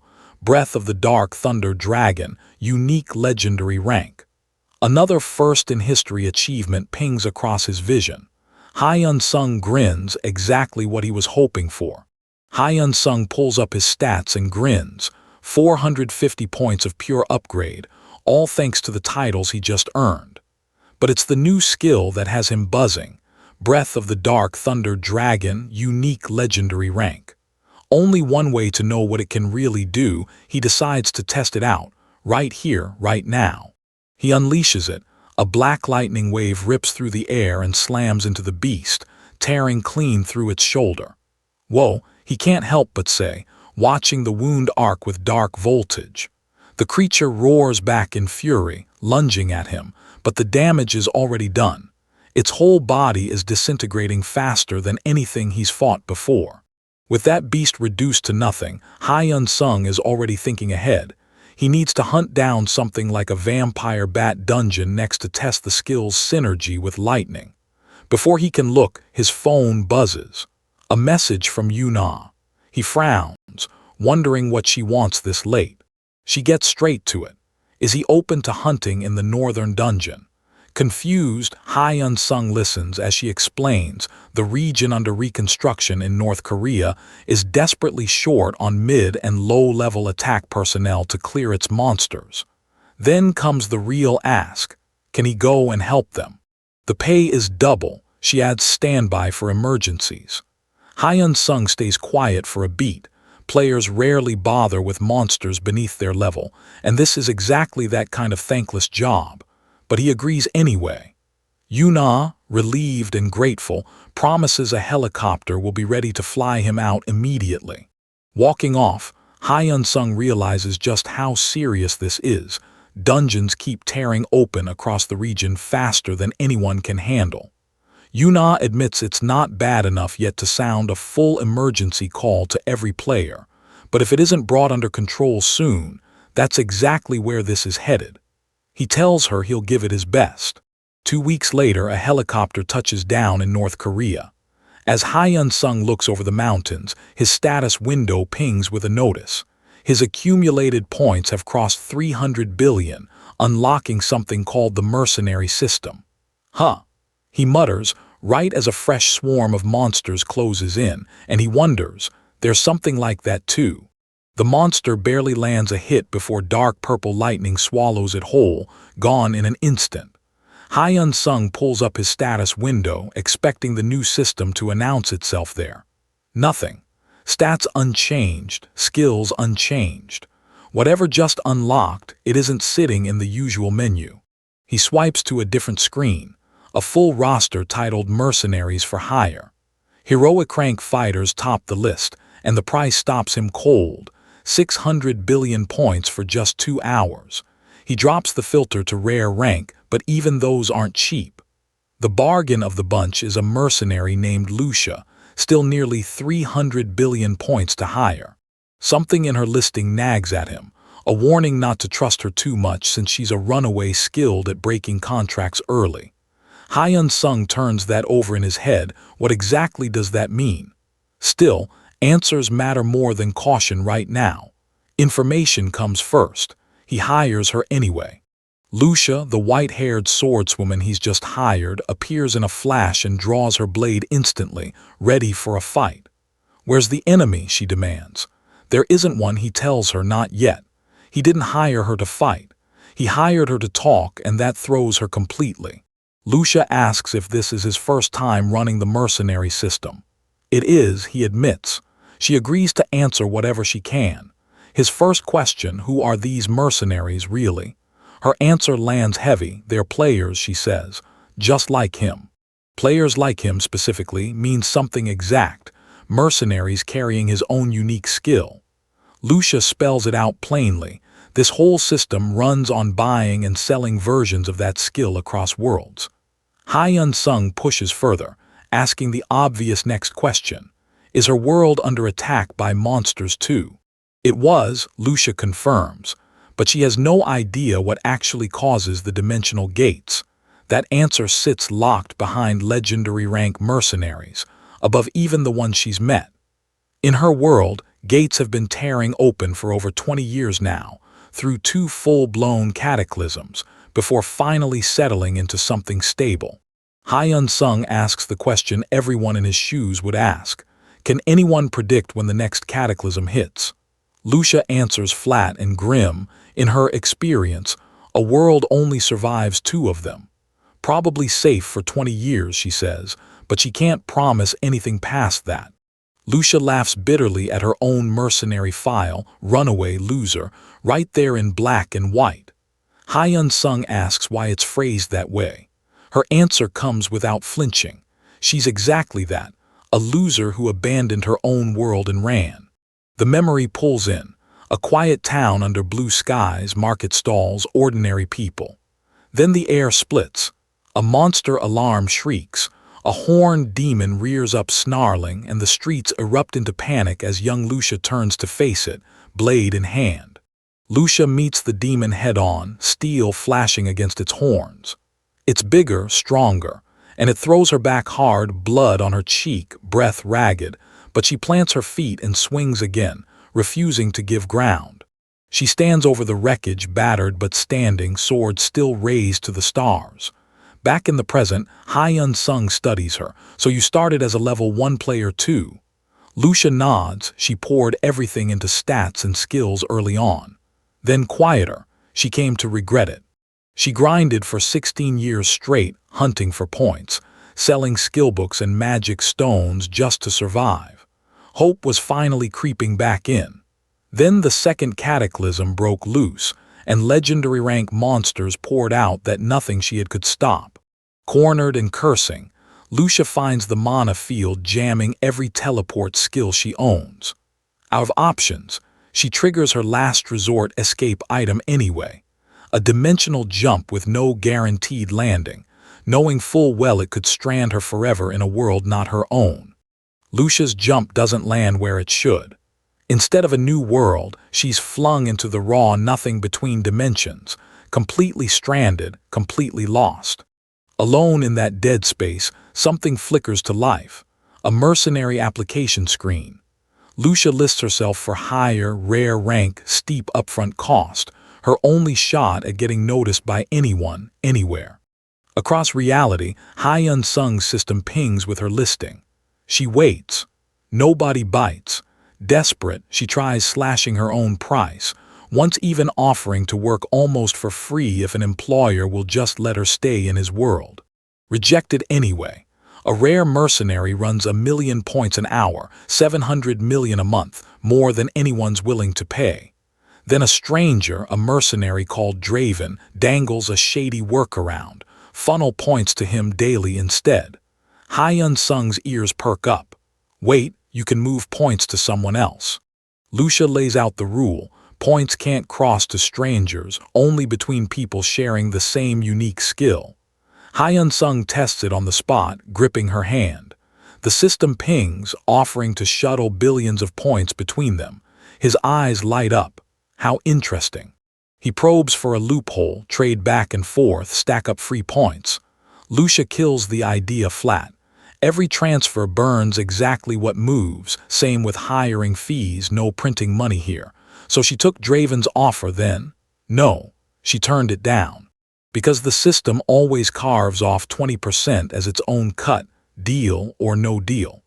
Her situation kept crumbling anyway, until Draven came back and bought her contract for 200 million points, an offer she couldn't refuse this time. So she grinds, blade drawn against anything that moves, handing over every point she earns to cover his fee. Even hunting around the clock, she's still bleeding 4 million points a day she'll never get back, stealing scraps of sleep just to keep pace. Lucia lays it bare. Draven's greed kept climbing until she finally broke the contract, and unemployment hit hard right after. She drifted with no work until Choi Hyun-sung hired her, and she admits flatly, without him, she wouldn't have lasted 3 more months. Now she has one condition, her minimum fee, 24 million points a day. She spells out the deal. She'll transfer those points to Choi Hyun-sung every single day, and in return she'll fight on whatever battlefield he needs her on. Then her voice steadies for the real question. Will he give her permission to stay, to actually live in this world?